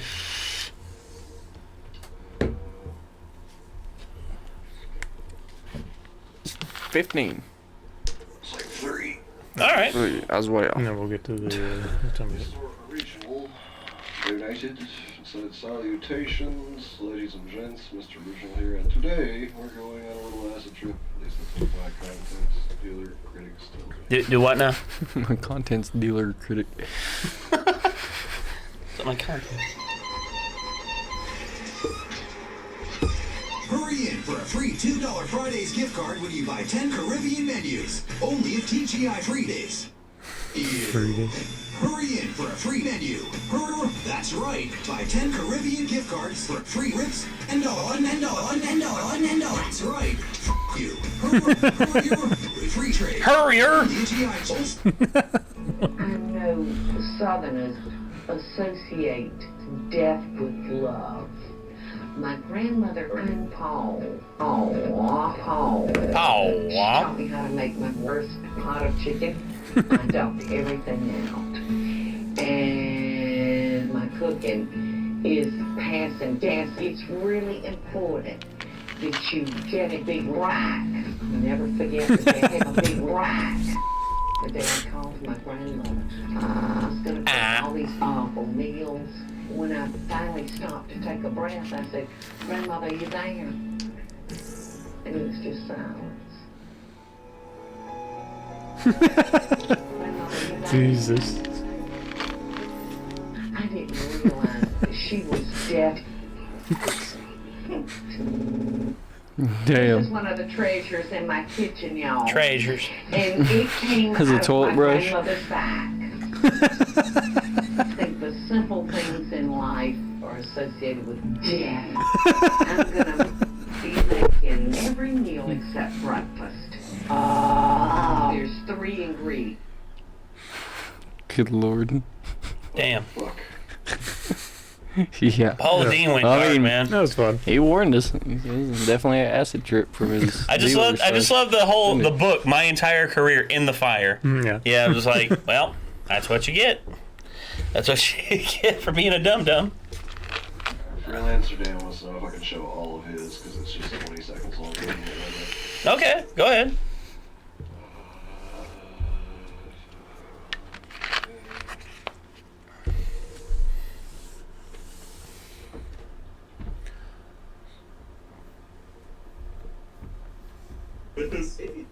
Uh-oh. Yep. Gavin forgetting Meg's birthday. How do you forget Meg Turney's birthday, dude? I didn't get it through Esther. I'd be annoyed because someone was definitely at the house. If she doesn't go out, I'll be like, who was here? Somebody actually saw where I live. You're one to talk. No one sees where you live. Why would they? When are you gonna have us? I don't know, maybe watch The Matrix. Because we should hang out again. Yeah. Could I come over? No. Oh, sorry, I was drinking. Pick a day. Pick a day of the year. It will be the day. For what? Let's pull my calendar. Matrix? What we're gonna... What's the Matrix? We're gonna watch all three Matrixes. Matrix is not... Yeah, Matrix? No. All three Matrices. Matrices. So this, on the weekends, so there's certain movies I feel like when you have cable, you always see, look at date, asshole, I'm back. Saturday. There you go. This Saturday? This Saturday? South by? Too soon? If you do it, I'll be blown away. If you actually come over. Oh, we need to make sure that I don't have anything going on. Yeah, Saturday. Free and clear, Gavin. Let's do this. What time? You have 8 hours. What's convenient for you, Gav? Oh, I don't have the projector anymore. So what is Here comes the excuses. Like, we can watch it on TV though. Oh, there's a small hiccup. A very small hiccup. Go on then. It's your girlfriend's birthday on Saturday. I knew that.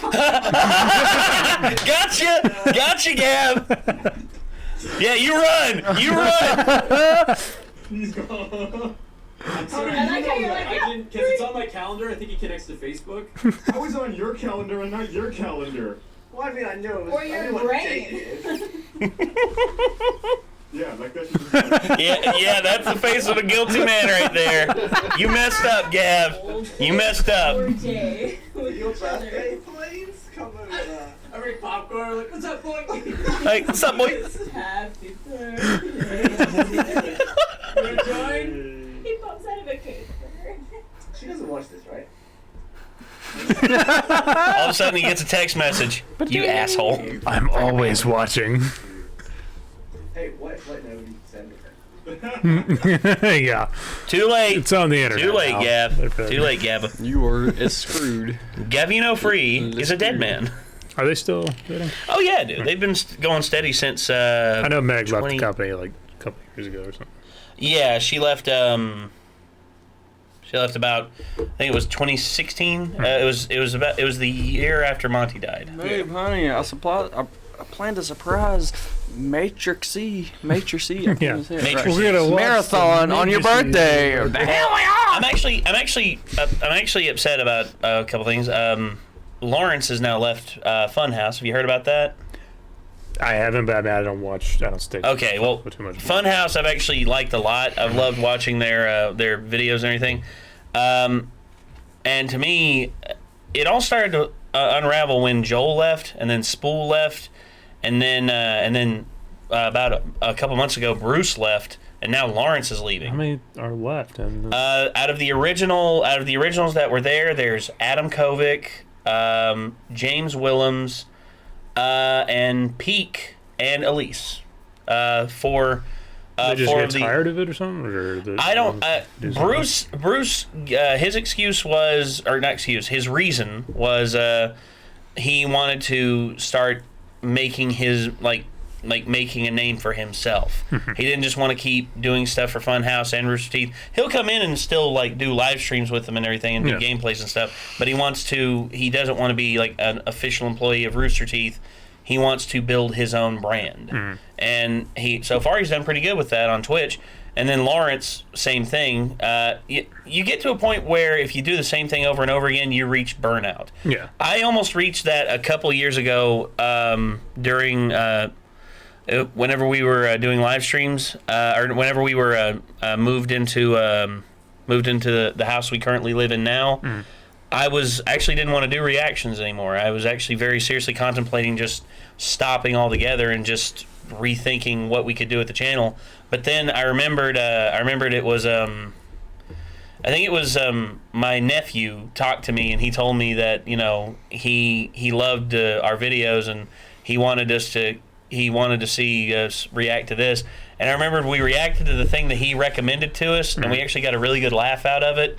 And I was just like, you know what, this isn't all that bad. And then I just realized I was reaching burnout, and I needed to do other stuff. And that's when we started live streaming more, and that's when I started doing Community Wednesdays. Which I want to go back to doing eventually, but our Wednesdays are currently filled with this. Sometimes you need to diversify. Yeah, which I'm happy doing the podcast. I'm happy doing the wrestling show. Me diversifying out my workload and doing all of this other stuff, it makes the reactions fun still. Yeah. But if you do nothing but reactions, you will burn out eventually. That's why I'm worried about Blindway, because those guys, they power watch everything. They literally just sit there and power watch everything in like 7 days a week. And I'm just like, damn. Even for me, someone who's been doing this for 5 years, almost 6 years now, that's a lot, dude. That's a lot to do. And I'm not one person that likes to sit still for very long. Well, yeah. And I like being on the go constantly. Well, yeah, and which, you're in videos with us when you can be, and, we try and watch stuff that we think you'll find engaging on, like, from our Discord and everything. And so far, some of the stuff that we've watched, you've actually found pretty damn entertaining. You surprised me with a lot of them. There's some of them. Well, there's a science one that we got recommended. Mark Rober, who he actually is a scientist that contributed to the Mars rover, and he has a YouTube channel where he does like science stuff and explains scientific stuff and everything. I like my Vsauce. Mark Rober, Rober. He actually probably one of his most famous videos is the glitter bomb prank. Yep. Okay. Yeah, him. Yeah. The glitter bomb prank on Amazon on like Amazon package thieves. Like they like kicks out like the fart smell. Yeah, the fart spray, and it has little voice things in it. It goes like, "Keep the change, you filthy animal." And Nick had never seen that, and it got recommended to us. We watched the first one, and Nick is just like, "This guy's my fucking hero." And it is awesome. But how many more memes we got, Nick? 2? All right. Go for it. So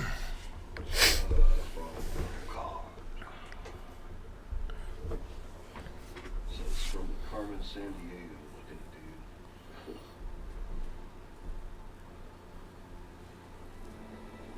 So, you violated the law. Pay the court a fine or serve your sentence. Your stolen goods are now forfeit. Then pay with your blood.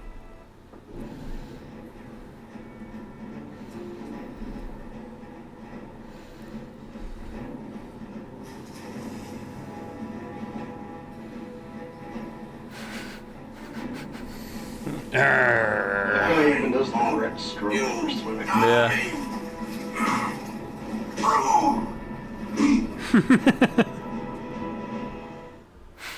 Accurate. It's pretty accurate. Yeah. Accurate. Very accurate. Unless you're at the beginning of the game, they just kill you in one hit. Is that like just like talking about like the AI being so stupid that it would like run around and jump in the water and shit? Alright, so the last one is from Union. Which guy, Union? You got a history meme? Oh yeah. Oh Melody, yeah. Germany in 1923. French people. Great idea. Who needs a king? No king. No king. Napoleon. I will be a king. I will be king. Sir, No, you I'll be an realize half emperor. of these words aren't in the dictionary. Shakespeare, I'm the dictionary. No one. The Catholic Church. Well, some random plague in medieval times. Yes, I'm using fear and tragedy to sell my own merch. Vietnam. US leaving while war was in progress. Nobody. Prussia. Weapons are part of my religion. Yes. Vietnam veterans. Korean War veterans. Vikings landing in England to pillage. They have an army. Every time the opposing party wins an election, I hate democracy. Girls after a tropical vacation in South Pacific. Boys after a tropical vacation in South Pacific. 1 generals when they gain 150 yards, but lose 750,000 men. Jesus. You win some, you lose a few hundred. When you believe the Jews are controlling international finance and in control of communism simultaneously. Parker. Celtic is Irish. British person. Byzantine Empire. Ottoman Empire. Oh, God. Just lock the National Assembly out of their chamber. They won't be able to assemble. I worry about you sometimes, Louis. Who would win? Pope Bourbon. Popes of Bourbon. British Empire 1770. England today. The floor is coming to a decision without revolt. France. Russia. Person opens business in 1920s Chicago. First customers. Oh, I knew it was the mob. It was gonna be the mob. Yeah, I was like, it's had to gonna be that or Al Capone. Yeah. Well, yeah. At first it was the Irish, Bugs Moran, but then after that, Al Capone moved in and St. Valentine's Day met. You're gonna St. pay some Valentine's. protection. Yeah. It's like, this is a nice establishment you got here. Speaking Be of which, ashamed if someone got broken. Speaking of which, I've been gone for a while. Is The Irishman out yet? Yes, The Irishman is out on Netflix. I watched the first half of it, go see it. and it is good. Well, it's on Netflix. I heard the cinematography is just like. Oh, it's magnificent. It's magnificent all the way through. I mean, leave it to Scorsese, dude, to get the best cinematographer for that. Witcher comes out on Netflix. This comes out the 20th, in which, hey, small announcement, everybody. Nick and I are probably going to be reacting to The Witcher. If we continue it, it all depends on Nick's initial reaction to it. So it's a TV show. Yes, Okay, it's I thought it was a movie. It's an 8-episode series. Okay, cool. And they're each going to be like 45 minutes to an hour long. Okay, that's good. Okay, yeah, I was gonna say because I don't know a whole lot about the Witcher game series, but I'm like, there's no way they're gonna try and shove Just all watch that into one. watch movie. videos of The Witcher 1 and 2 to get the story, and then just play Witcher 3. Well, here's the problem. Here's the problem with that, though. This is set before the Witcher games. It's set during the timeline of the books. You see, there's the books, and then the video games continue on after the books because the writer actually assisted Team Project Red to with the narrative and everything. So it's supposed to like kind of cater to people both of like fans of the books and because a lot of people just read the books and not the games. Right? Well, yeah, and the books weren't translated into English up until about like the time the game started to come out. So American audiences were initially exposed to The Witcher through the game rather than the book. Got it. But you see, they're including a lot of the stuff. Actually, Henry Cavill is actually the reason why he signed on is because he's a huge fan of the games. Huge fan. He actually went back and read the books and everything in preparation for this role. And he definitely looks like he fits it. Oh yeah, he definitely fits the look of Geralt of Rivia, and he worked out immensely just so he could be able to do his own stunts. I mean, he conditioned himself to take falls and to do rolls and do the sword fighting and everything. Following the rule of Tom Cruise. Kind of, yeah. I mean, and the fact that he worked with Tom Cruise on Mission Impossible Fallout, I mean, anyone would be inspired to do their own That was an stunts. actual thing, right? Like when they jumped out of the plane. I mean, that was all. That was real. all them. That was all real. Like Cavill's fearless, and that's one thing I like about him. I actually like him as Superman. It's just the Superman movies he's been in have not been as good. But with this, I'm hoping people realize, damn, this guy's actually pretty good at what he does because he's passionate about the games. He loves them. He said the only thing he's changed is the accent because in the game the accent is American. It's very American, but people still love the accent because the actor did a really good job with it. Instead, Henry Cavill says he's throwing in a little bit of Welsh with it. That was the thing that completely threw me off because I mean, again, I haven't played the game, but I did watch Witcher 3, like the cutscenes and everything, like the gameplay and stuff. Yeah. And so I was expecting, okay, this is like some sort of medieval thing. Surely the character will have some sort of British accent. Nope, it's like fucking Metal Gear Solid Snake's voice, David Hayter. But the guy said he was going for like a universal English accent. He wasn't like trying to do like a specific.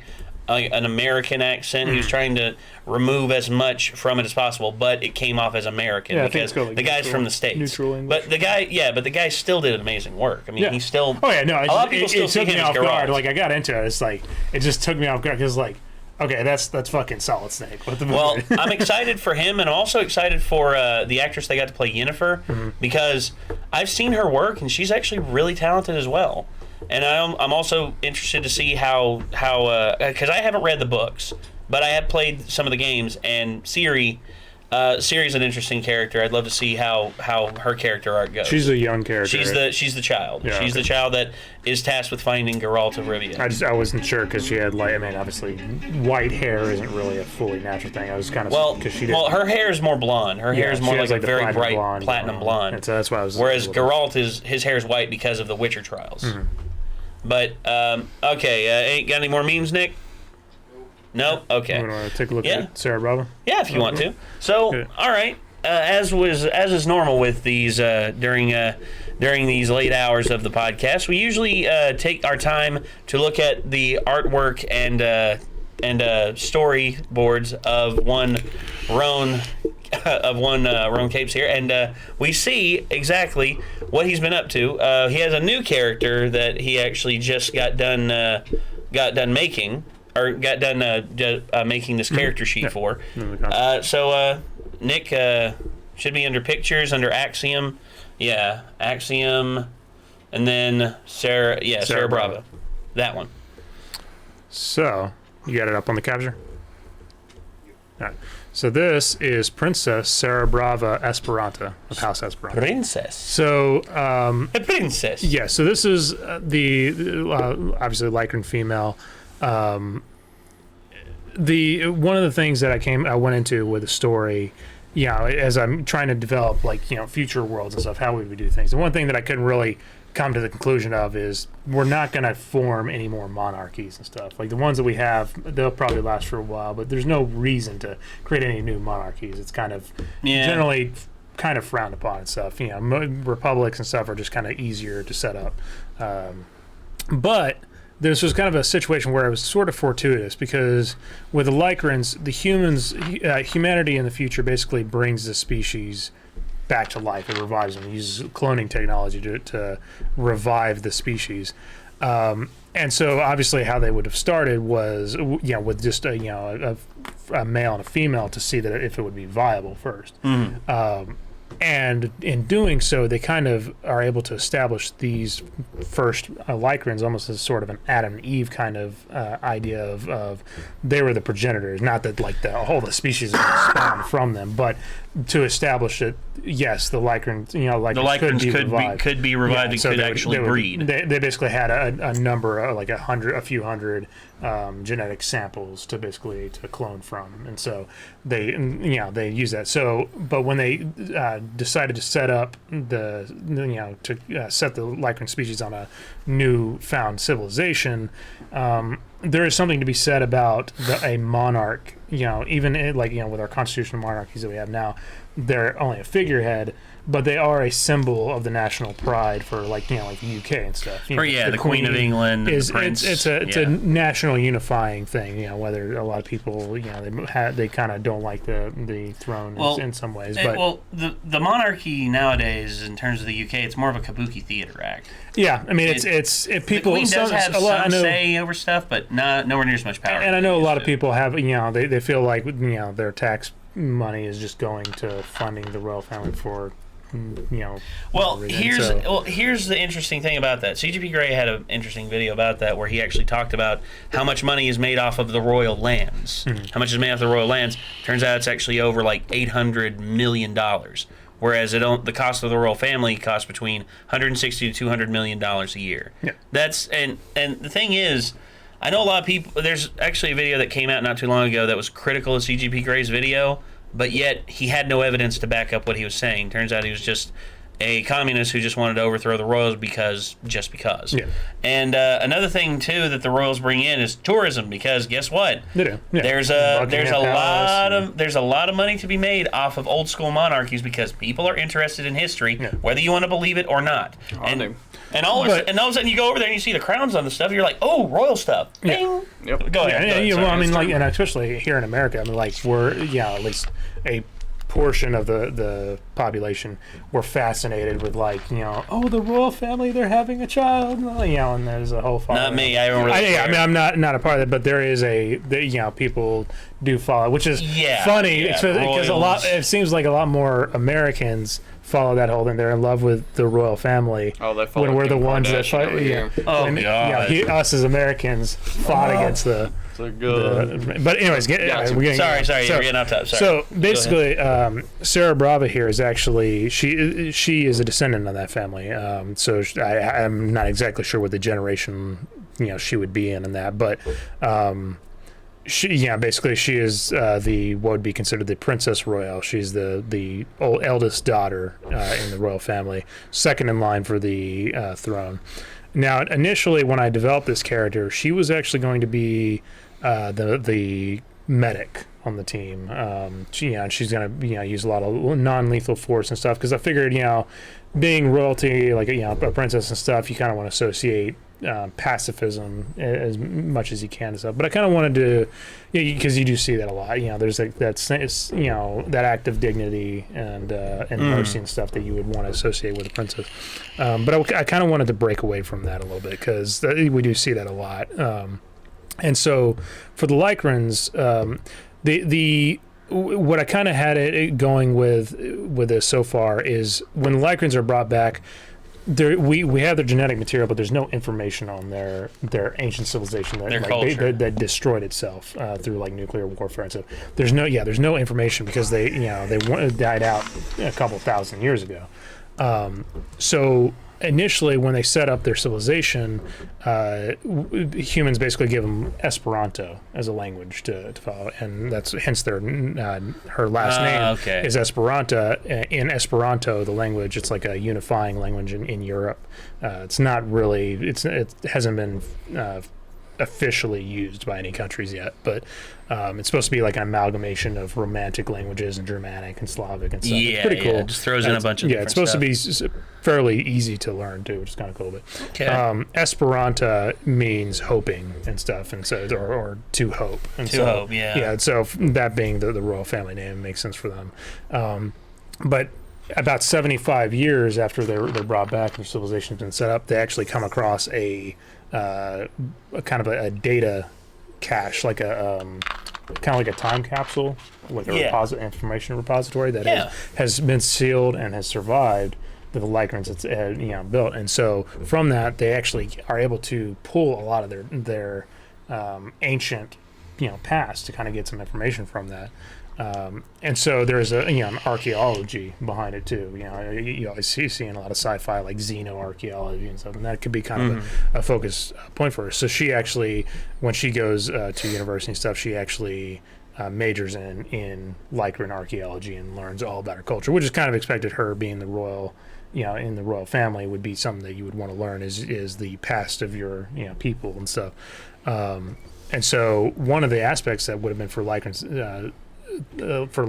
is similar to humans, where we were apex predators, but turned up more so because their eyes are larger and stuff. They can see a lot better in the dark. And they also use sound and ultrasound to communicate with each other. They're very good at as apex predators. They grew up being able to coordinate very effectively and to use that for hunting and stuff, hunting gathering. So.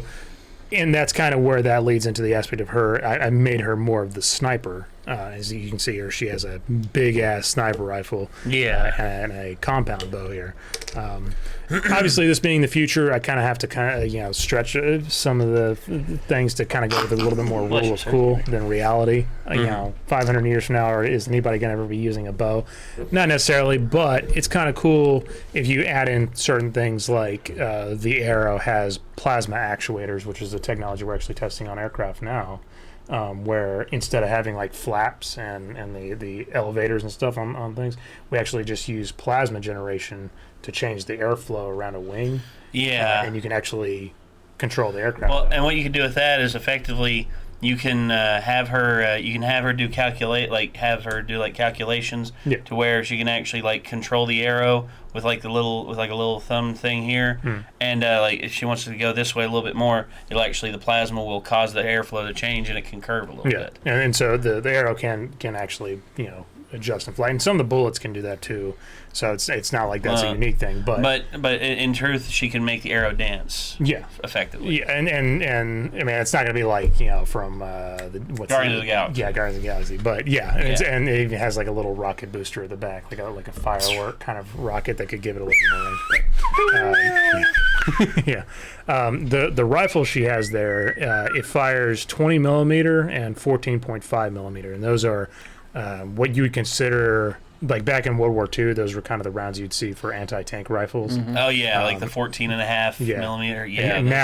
Now we call them anti-material rifles now, but I actually have a Barrett 50 cal bullet. Yeah, I actually have a pack of them because my cousin Zach actually has a relative, his wife's uncle, who actually has a Barrett 50 cal, and we were just like, dude, can you come down? Like you can be the only one to fire it. But we just want you to come down, and we want to see what this thing can do.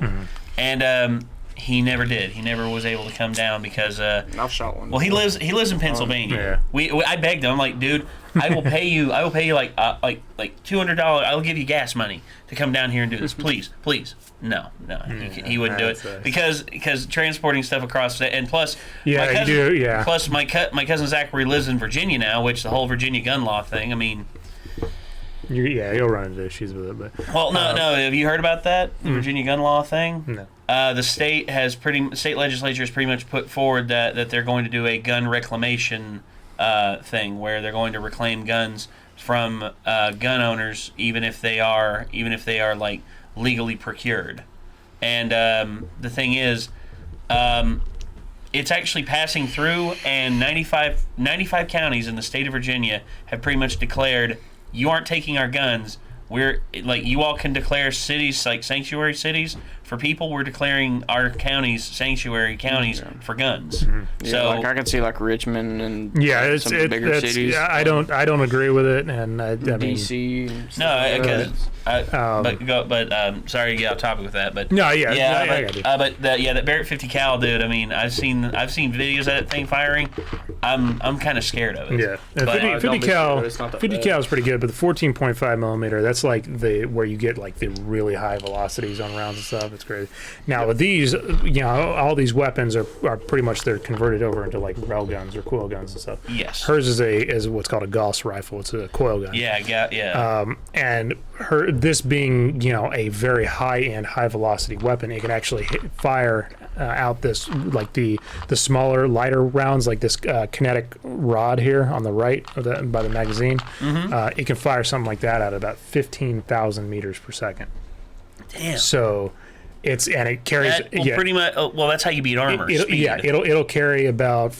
I think if I did it because I always do the kinetic energy calculation on it, not accounting for like wind, air resistance. When this kind of stuff, when you're going at those speeds and air resistance, everything is turning into plasma at that point. But if it hit with that same velocity, it hit with about 5.2 megajoules of energy, and I think a pound of TNT is 4.2. So it's gonna do some damage. Of course, dude. That's gonna rip someone in half. Yeah. Like a stick of dynamite. I've seen what a stick of dynamite does. That blows up stumps. Oh yeah. And that thing and that 1 so pound. You could see this like what you would see like if there was like a heavy combat mech, like an anti-tank kind of combat mech, bipedal type thing, something like like the mech, Mech Warrior. Yeah, Mech Warrior.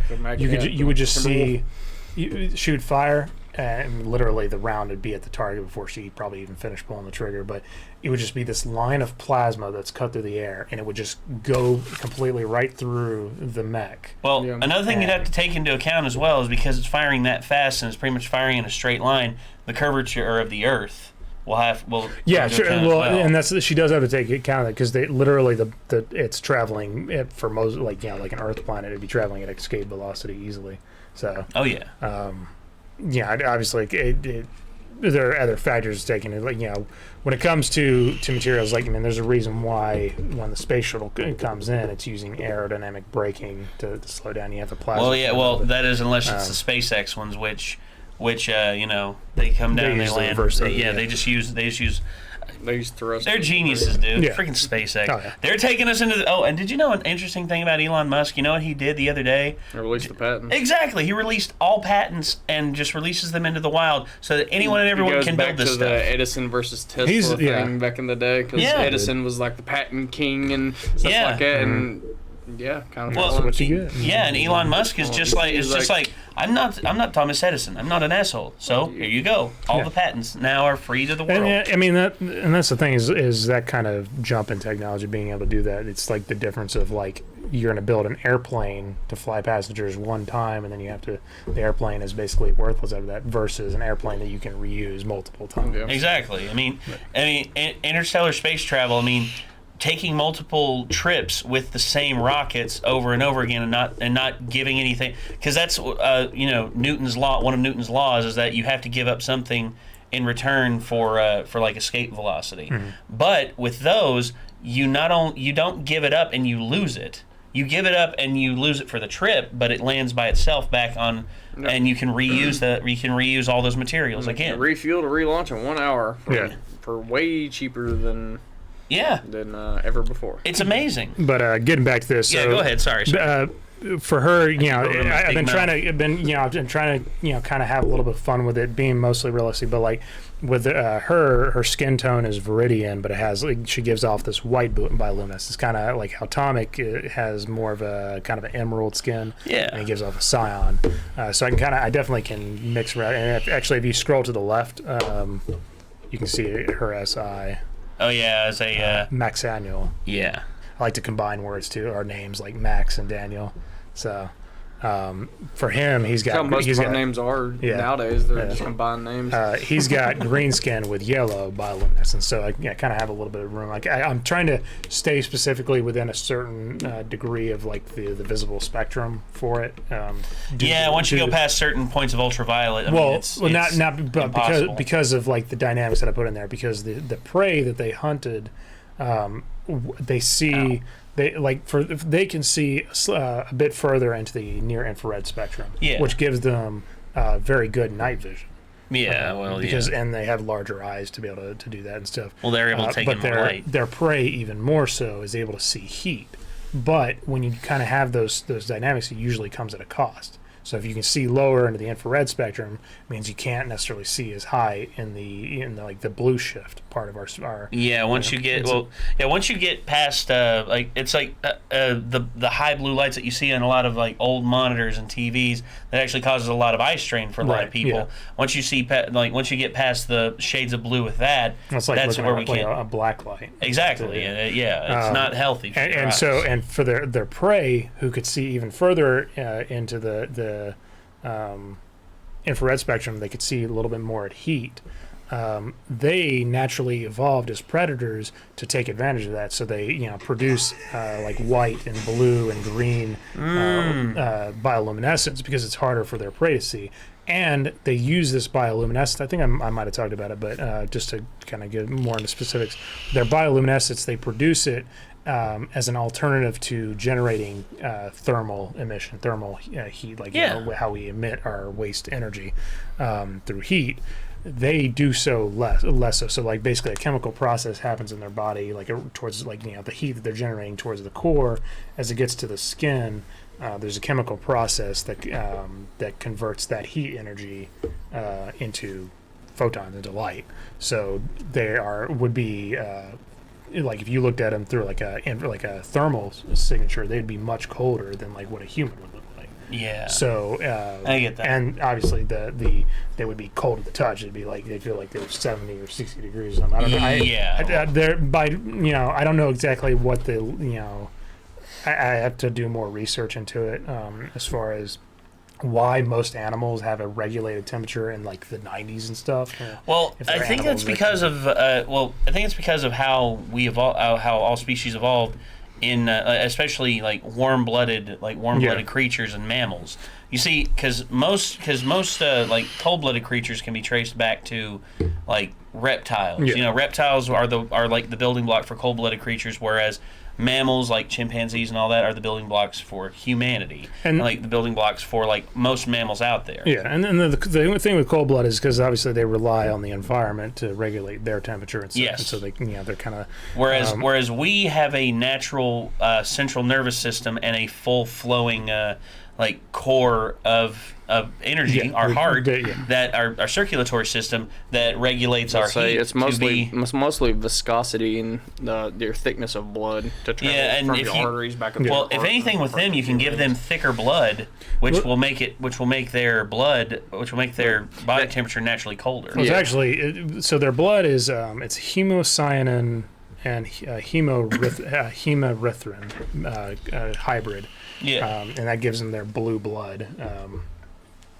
It's not technically not as efficient as say something like hemoglobin, which we have. Although I did hemerythrin is to kind of counteract that because hemocyanin. And you said that do they have two hearts? They do. So that's okay. the thing is to try and catch up with that because they're going to obviously have high energy needs just like humans do. Well, they have two hearts and larger lungs to be able to compensate for that. And what you can do with that is another reason why they can have two hearts is they need two hearts to pump their blood, which is thicker. Yeah. It's not hemocyanin doesn't have. Well, actually, it could be because hemerythrin is like this huge molecule, similar to kind of like how like a red blood cell is, but it's structured differently. Hemocyanin doesn't have blood cells like hemoglobin does. This is a whole biochemistry thing. I was just trying to come up with a reason why. No, the research you poured into it is awesome, I love it. Exceeds the amount of details that most people would ever like. You know, and you know, with their bioluminescence, you can see their hair like the bioluminescence express, and it's useful that they can have that ability. I don't know. I haven't established how they would do it. I'm assuming the easiest thing to say is a chemical injection. But are there any kind of physiological side effects like that? Is the bioluminescence necessary? Because if you're going into a tactical situation, especially at night, you don't want to glow in the dark. That also goes to the birth control argument thing, because the birth control pills, they're not a 100% cure-all. That actually goes against like the natural process of how women naturally produce eggs, and whenever you stifle that, it actually causes a woman's body to do a lot of very weird hormonal things. And it actually, my mom talked about this whenever she started giving Ashley the pill and everything, how it like my sister would just like start getting really like she wouldn't be able to sleep because she'd just be sweating, but yet the thermostat would be all the way down, and it was weird because it's just you naturally go through, and that could be something that affects them through the bioluminescence. If they don't have it, they're emitting more heat than they are comfortable with. I know why. It's because I keep having this near it, and I think the signal on this is interfering with it. Sorry, but overall, I would say what you could do is if they do the injection too many times, or if they do it at a higher frequency, they could lose their natural bioluminescence, and thus that would give them that would take away from what they are. And actually, that could be like an old grizzled veteran. If you ever have an old grizzled veteran who is of this species, then you could actually have them talk about how they call me what would be a good a name for like an old grunt who's already like kind of like a leatherneck, an experienced warrior. That's what they call Marines who've seen and done everything. And then of course for this, they could call it's just like they call me something that is like I forget. Leathernecks is actually named due to the leather collar they wore. That way they wouldn't get their throats slit. Oh, okay.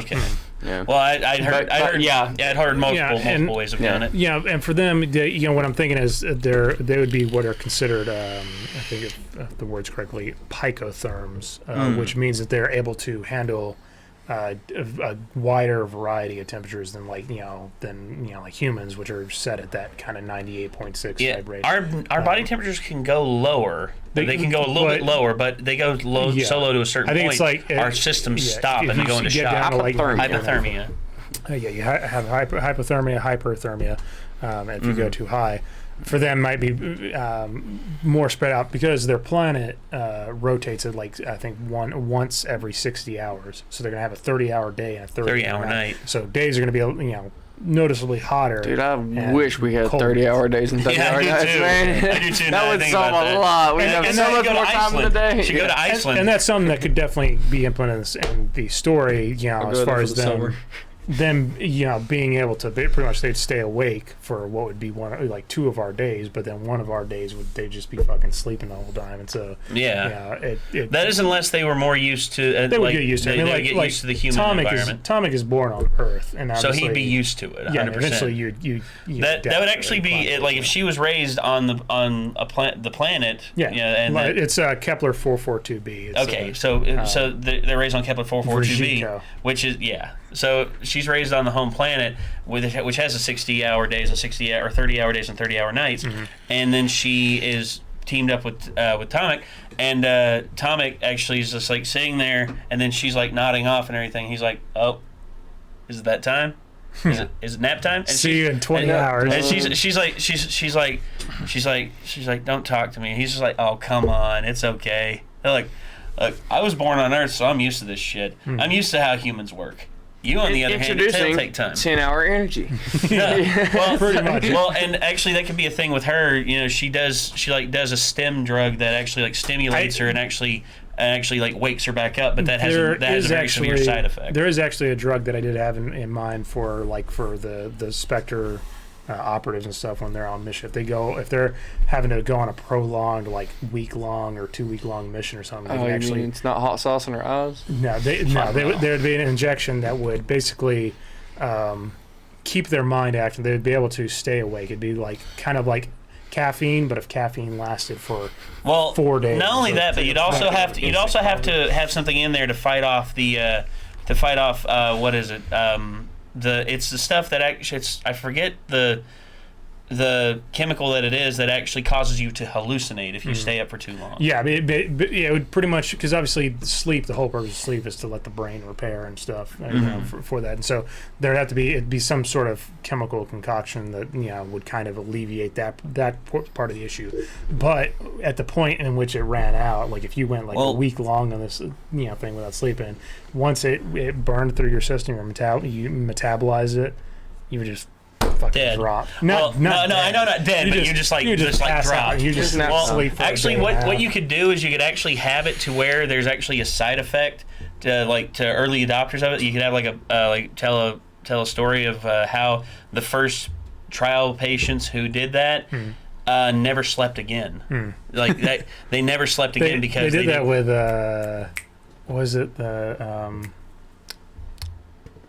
Rooster Teeth thing? Oh, day 7. Day 7 or day 5. Or day 5. Day 5, where Joel, he had some sort of condition that wouldn't allow him to sleep or something. Yeah, and he had like a year to live or something. But yeah, but you see, that's one thing about there's so much enriched lore in this universe that you're building that there's so much room for stories that can be told. No. It's a lot like the Warhammer universe, because the Warhammer universe is expansive and it just keeps growing because they keep adding in new stuff with like the Tyranids, new stuff with the other Xenos, and also the different sides of humanity. The ones who support the Emperor, the ones who are against the Emperor, the ones who are Blood Marines, and then of course with this you could just keep adding stuff in. The more into the expansion of the universe you go, and say you get to a point where have you ever seen the Kurzgesagt video where he talks about the furthest humanity can go?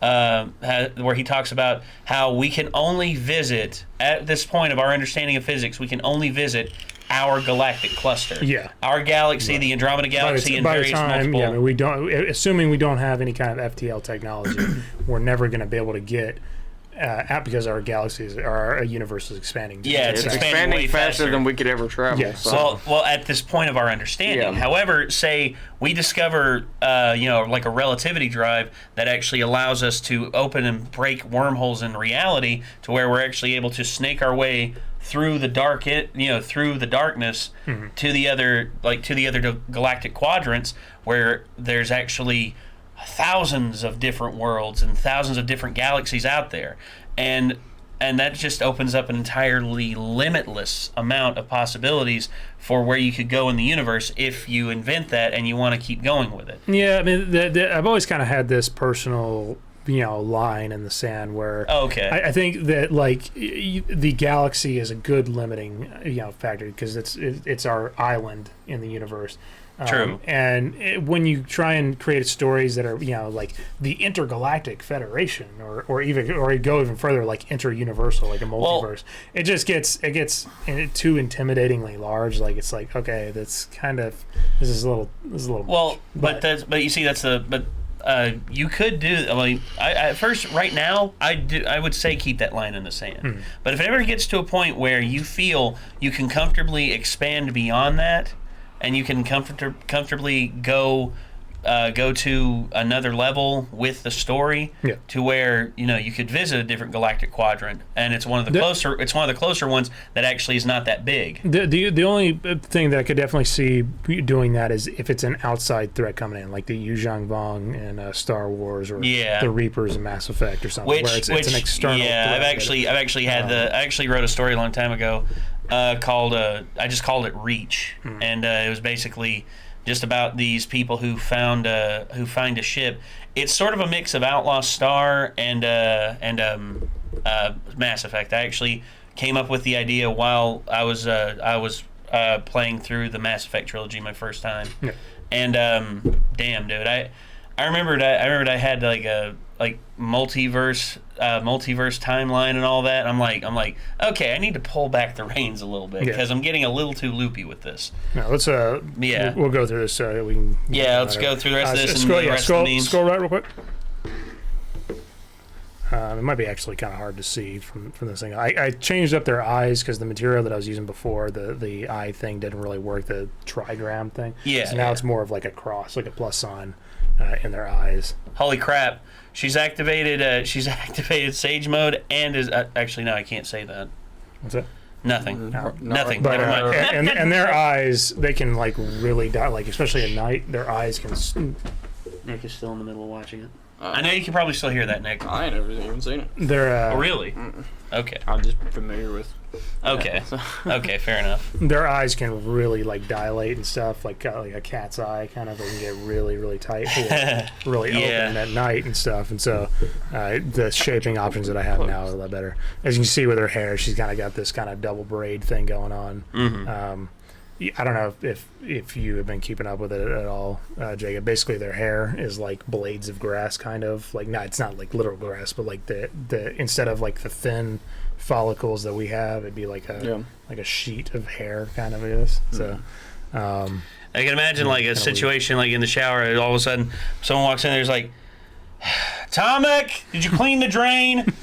Sorry, be right in. Lost my foot open 10 times. No, because the drain will be clogged. Yeah, and Tomek, like a leaf of hair just clogged, just hold. Yeah, and Tomek comes in. He's just like, sorry guys, I normally don't shed this time of year. Well, with that, I definitely think it'd be something where it's gonna last a lot longer. It's not gonna flake off. I know. I was just saying as like a comedic thing, just to be funny.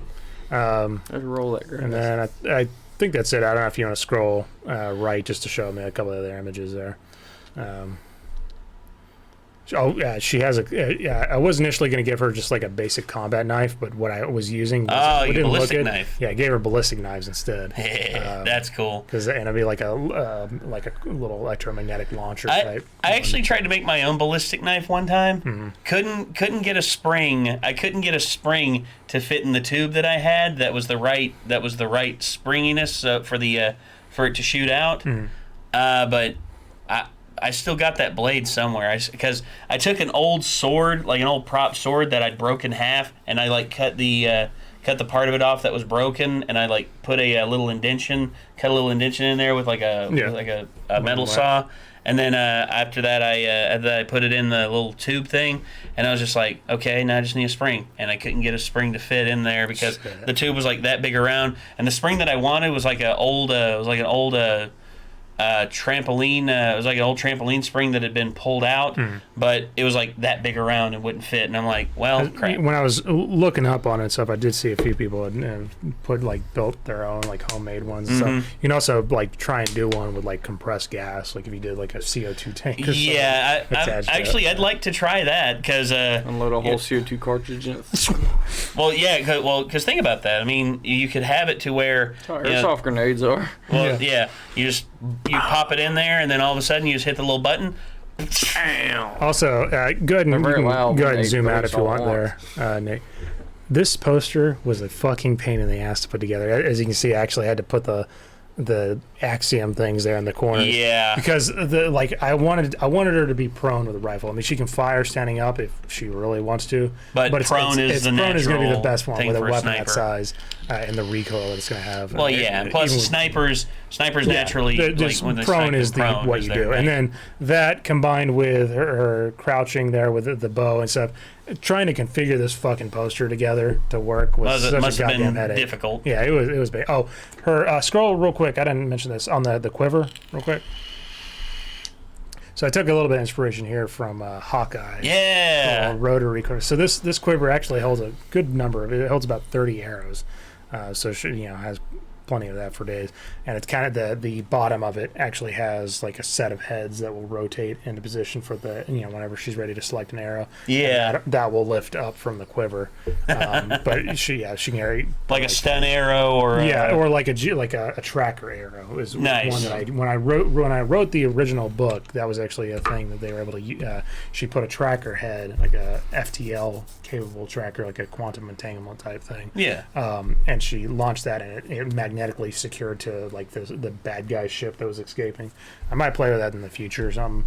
But yeah, it's things. Obviously, you have your Rambo explosive arrowheads and stuff like that, but completely ridiculous. Yeah, or like EMP type thing. I don't know. Yeah. EMP is a good one because non-lethal. And that just like would shut down the the vehicle they're trying to get away in. Or like a nano drone hive one where it hits you, it sticks to your armor, and then it releases like millions of these tiny little micro-sized drones or whatever. That sets you on fire.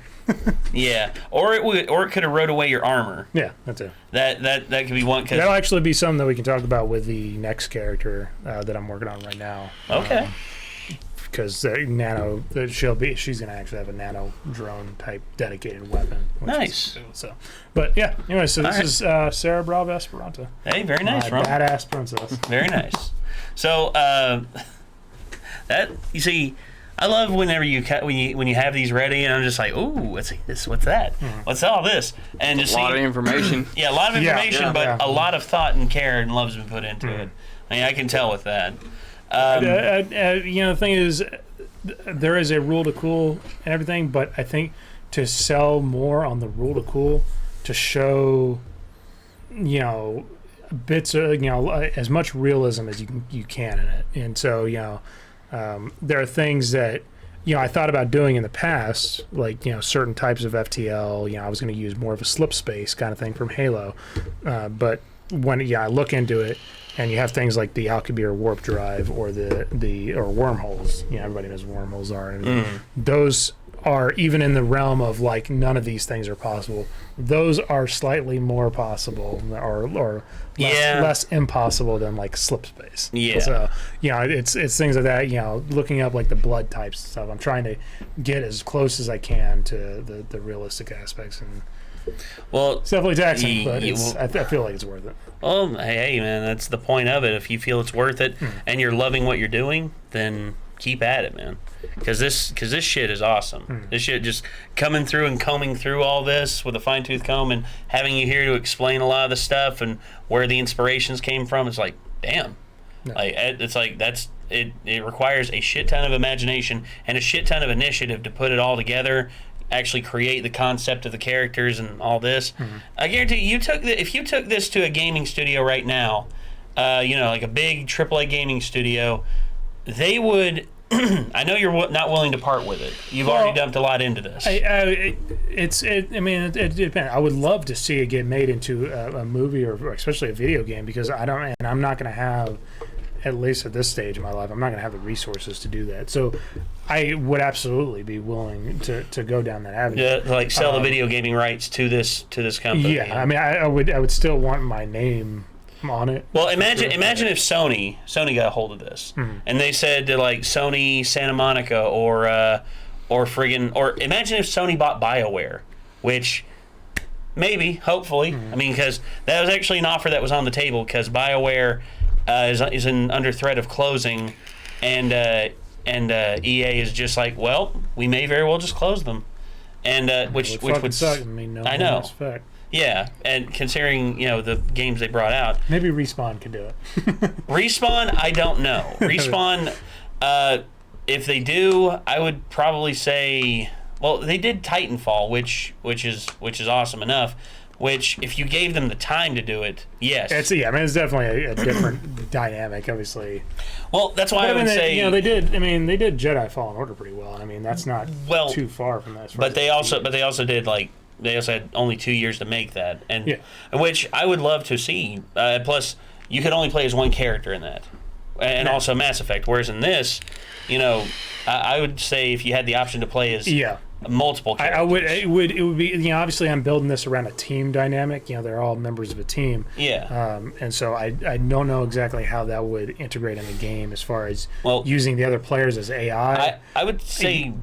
I'd say like a 3-person party for like the actual gameplay, or even a 4-person. Yeah, because Brutal Force did. Because I know they tried to do that with like Halo 5, where you could, you had 4 players. I think it was like up to 4 players in the campaign and stuff. Yes. And it's definitely a cool aspect, but I don't want it to necessarily rely on that. So, but obviously, I want to get finished with the concept art and actually start delving into the book, because I haven't fucking touched the book in months, unfortunately. All right. But to build that foundation to go forward to like a game company or something and actually discuss if there's something that we can go forward with this. Can we make some of this and obviously I'm trying to do things a little bit different from how Mass Effect is done in Halo and those you're trying to show off what you've got and do your own thing. And frankly, I'm not a game connoisseur. I love gaming, but I don't know the dynamics of how all the things that go into like an RPG and stuff like that to make it beautiful and no, I get that. I get that. It's something that I would need help with, but getting there. It's slow. You are getting there. Road. Next week or when I get back, it'll be 3 weeks from now. I already have a lot of the images for Dextrice Portechois done. That's the next character we'll be talking about. I'm setting up her poster right now. So by the time I get back, I'll be able to finish hers and actually start working on the next character. So I should be able to get them out faster here. Once I get up to the big forearm dude, that's going to take some time because I don't know exactly. Well, yeah, I mean, I still have a little. There's bit a lot to comb through on him. Yeah, but thank you for sharing all that, man. That's awesome. How many memes we got, Nick? We got like 2? 3? All right. Well, let's burn through. Kick them up, man. Kick them up, and we'll end this thing. Appreciate it, guys. Honestly, can't explain even if I die from sunlight. Okay.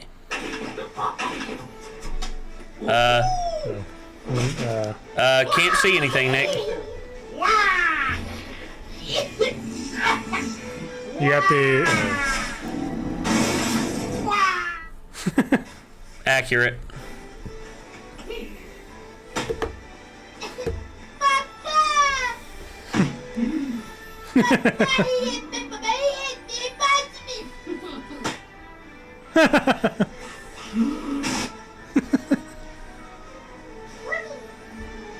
Hello.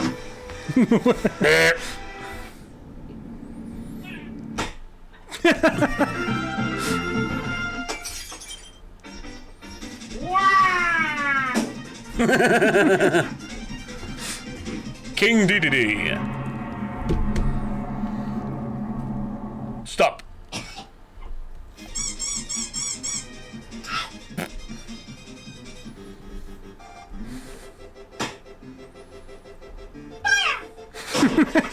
What in the hell?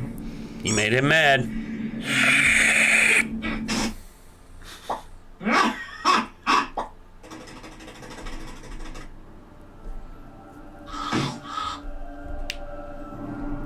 Hello. Goodbye. Ooh.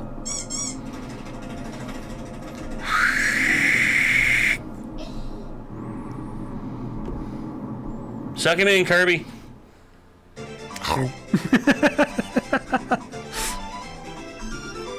First down. Wow. The fuck? Very strange. But it made me happy. Wow. Oh.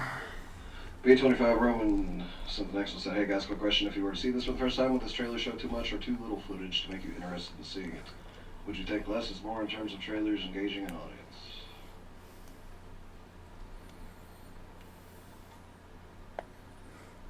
Dr. Dale says Sniper Princess. Yes, Dr. Dale.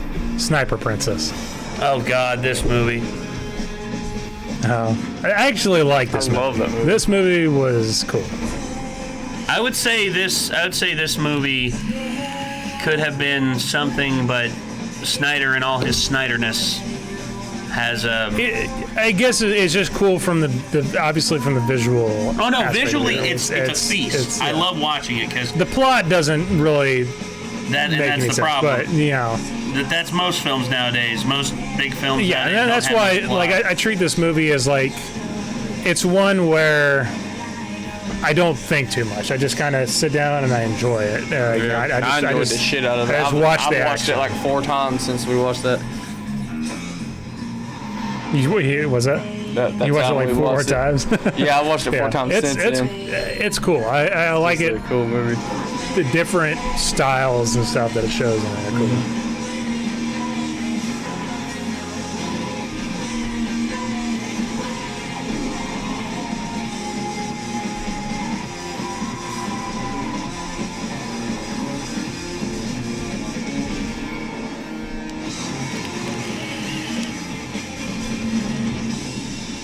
Now, admittedly, anybody that saw that trailer would be like, what the fuck is going on? Yeah.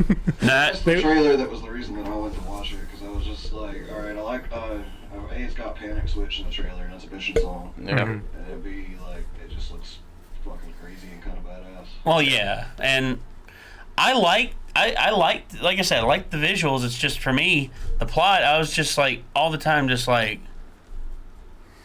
Oh, also both the I think that's why I like it. It's because it does kind of give you that.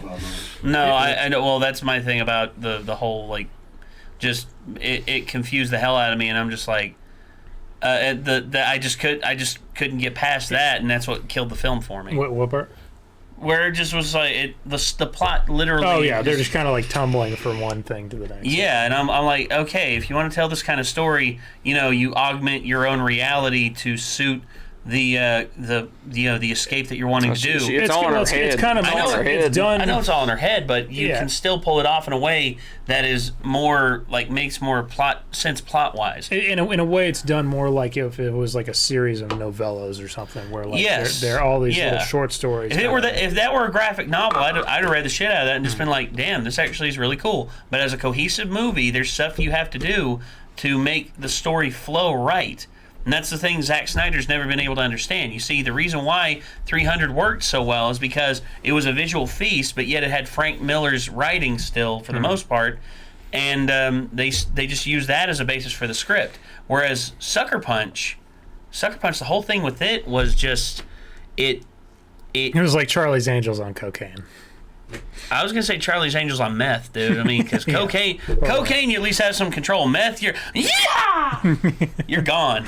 But in terms of, but Zack Snyder, I remember his version of Watchmen. I loved his version of Watchmen all the way up until the end. Whenever instead of the giant squid, he did the energy explosions. Which, look, the fact that he said that the giant squid could not work thematically on screen, but then Watchmen, the new Watchmen that just came out on HBO, made it work and only showed it for like I don't know, 5 minutes. that to me is so much more effect. That to me is just like that follows it a lot closer, and also there's stuff he cut out. It just didn't make I only watched sense. the movie. I never read the comics or whatever. Well, the graphic novel is worth the read. I've heard about dude. this squid thing, but I don't know. Well, the graphic novel's worth the read, dude. It's awesome. As a film, I like it, but at the same time, as a fan of the graphic novel first, I'm just like, well, I just don't find his decisions that intelligent. But he was the filmmaker. I just enjoyed the Rorschach scenes. Oh, Rorschach was awesome. That's actually all I remember of the whole movie. Well, Rorschach was awesome. Yeah, Jackie Earl Haley, dude. That guy is still an awesome actor. If it was just a movie of him, I would definitely go see it. Oh, I would too. But the rest of it, I was scratching my head. Well, I don't know what's going on. apparently Then again, I've never read it. I never even heard of the Watchmen until I saw it. According to HBO, now they're like white supremacists or something. That's another thing too. There's I have my fair share of problems with the Netflix series or with the HBO series, including some things that they've done with certain characters, and I'm just like, if Alan Moore were here right now, he'd slap the shit out of you and he'd go, "No, that is not how my characters work." But anyway, sorry. All right, we got any more? You got any more, Nick? Uno más. Says here's a reminder of that trailer I tried to show a few weeks back. Warhammer Fantasy is something you should check out. Okay. Warhammer Fantasy.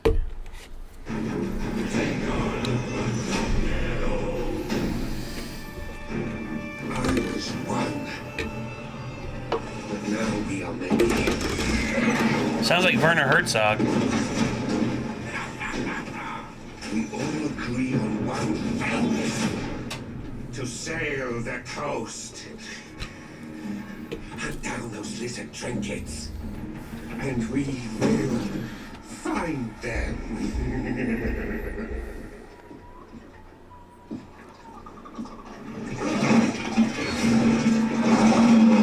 Oh, ugly motherfucker.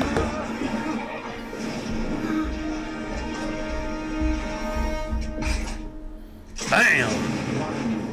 Peace at any time. We will put ourselves back together.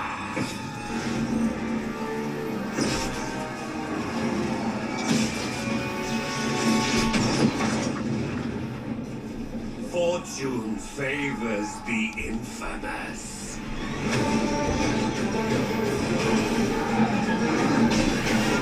What is this? Total War 2, I think.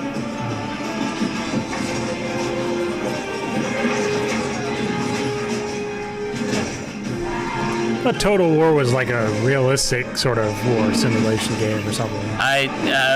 Apparently there's this. I don't know. Like fucking 30-foot tall. A walking pirate ship. I like the crab that eats people. Yeah. Yeah, Total War 2, Warhammer. Oh, okay. Oh, that makes more sense. Okay.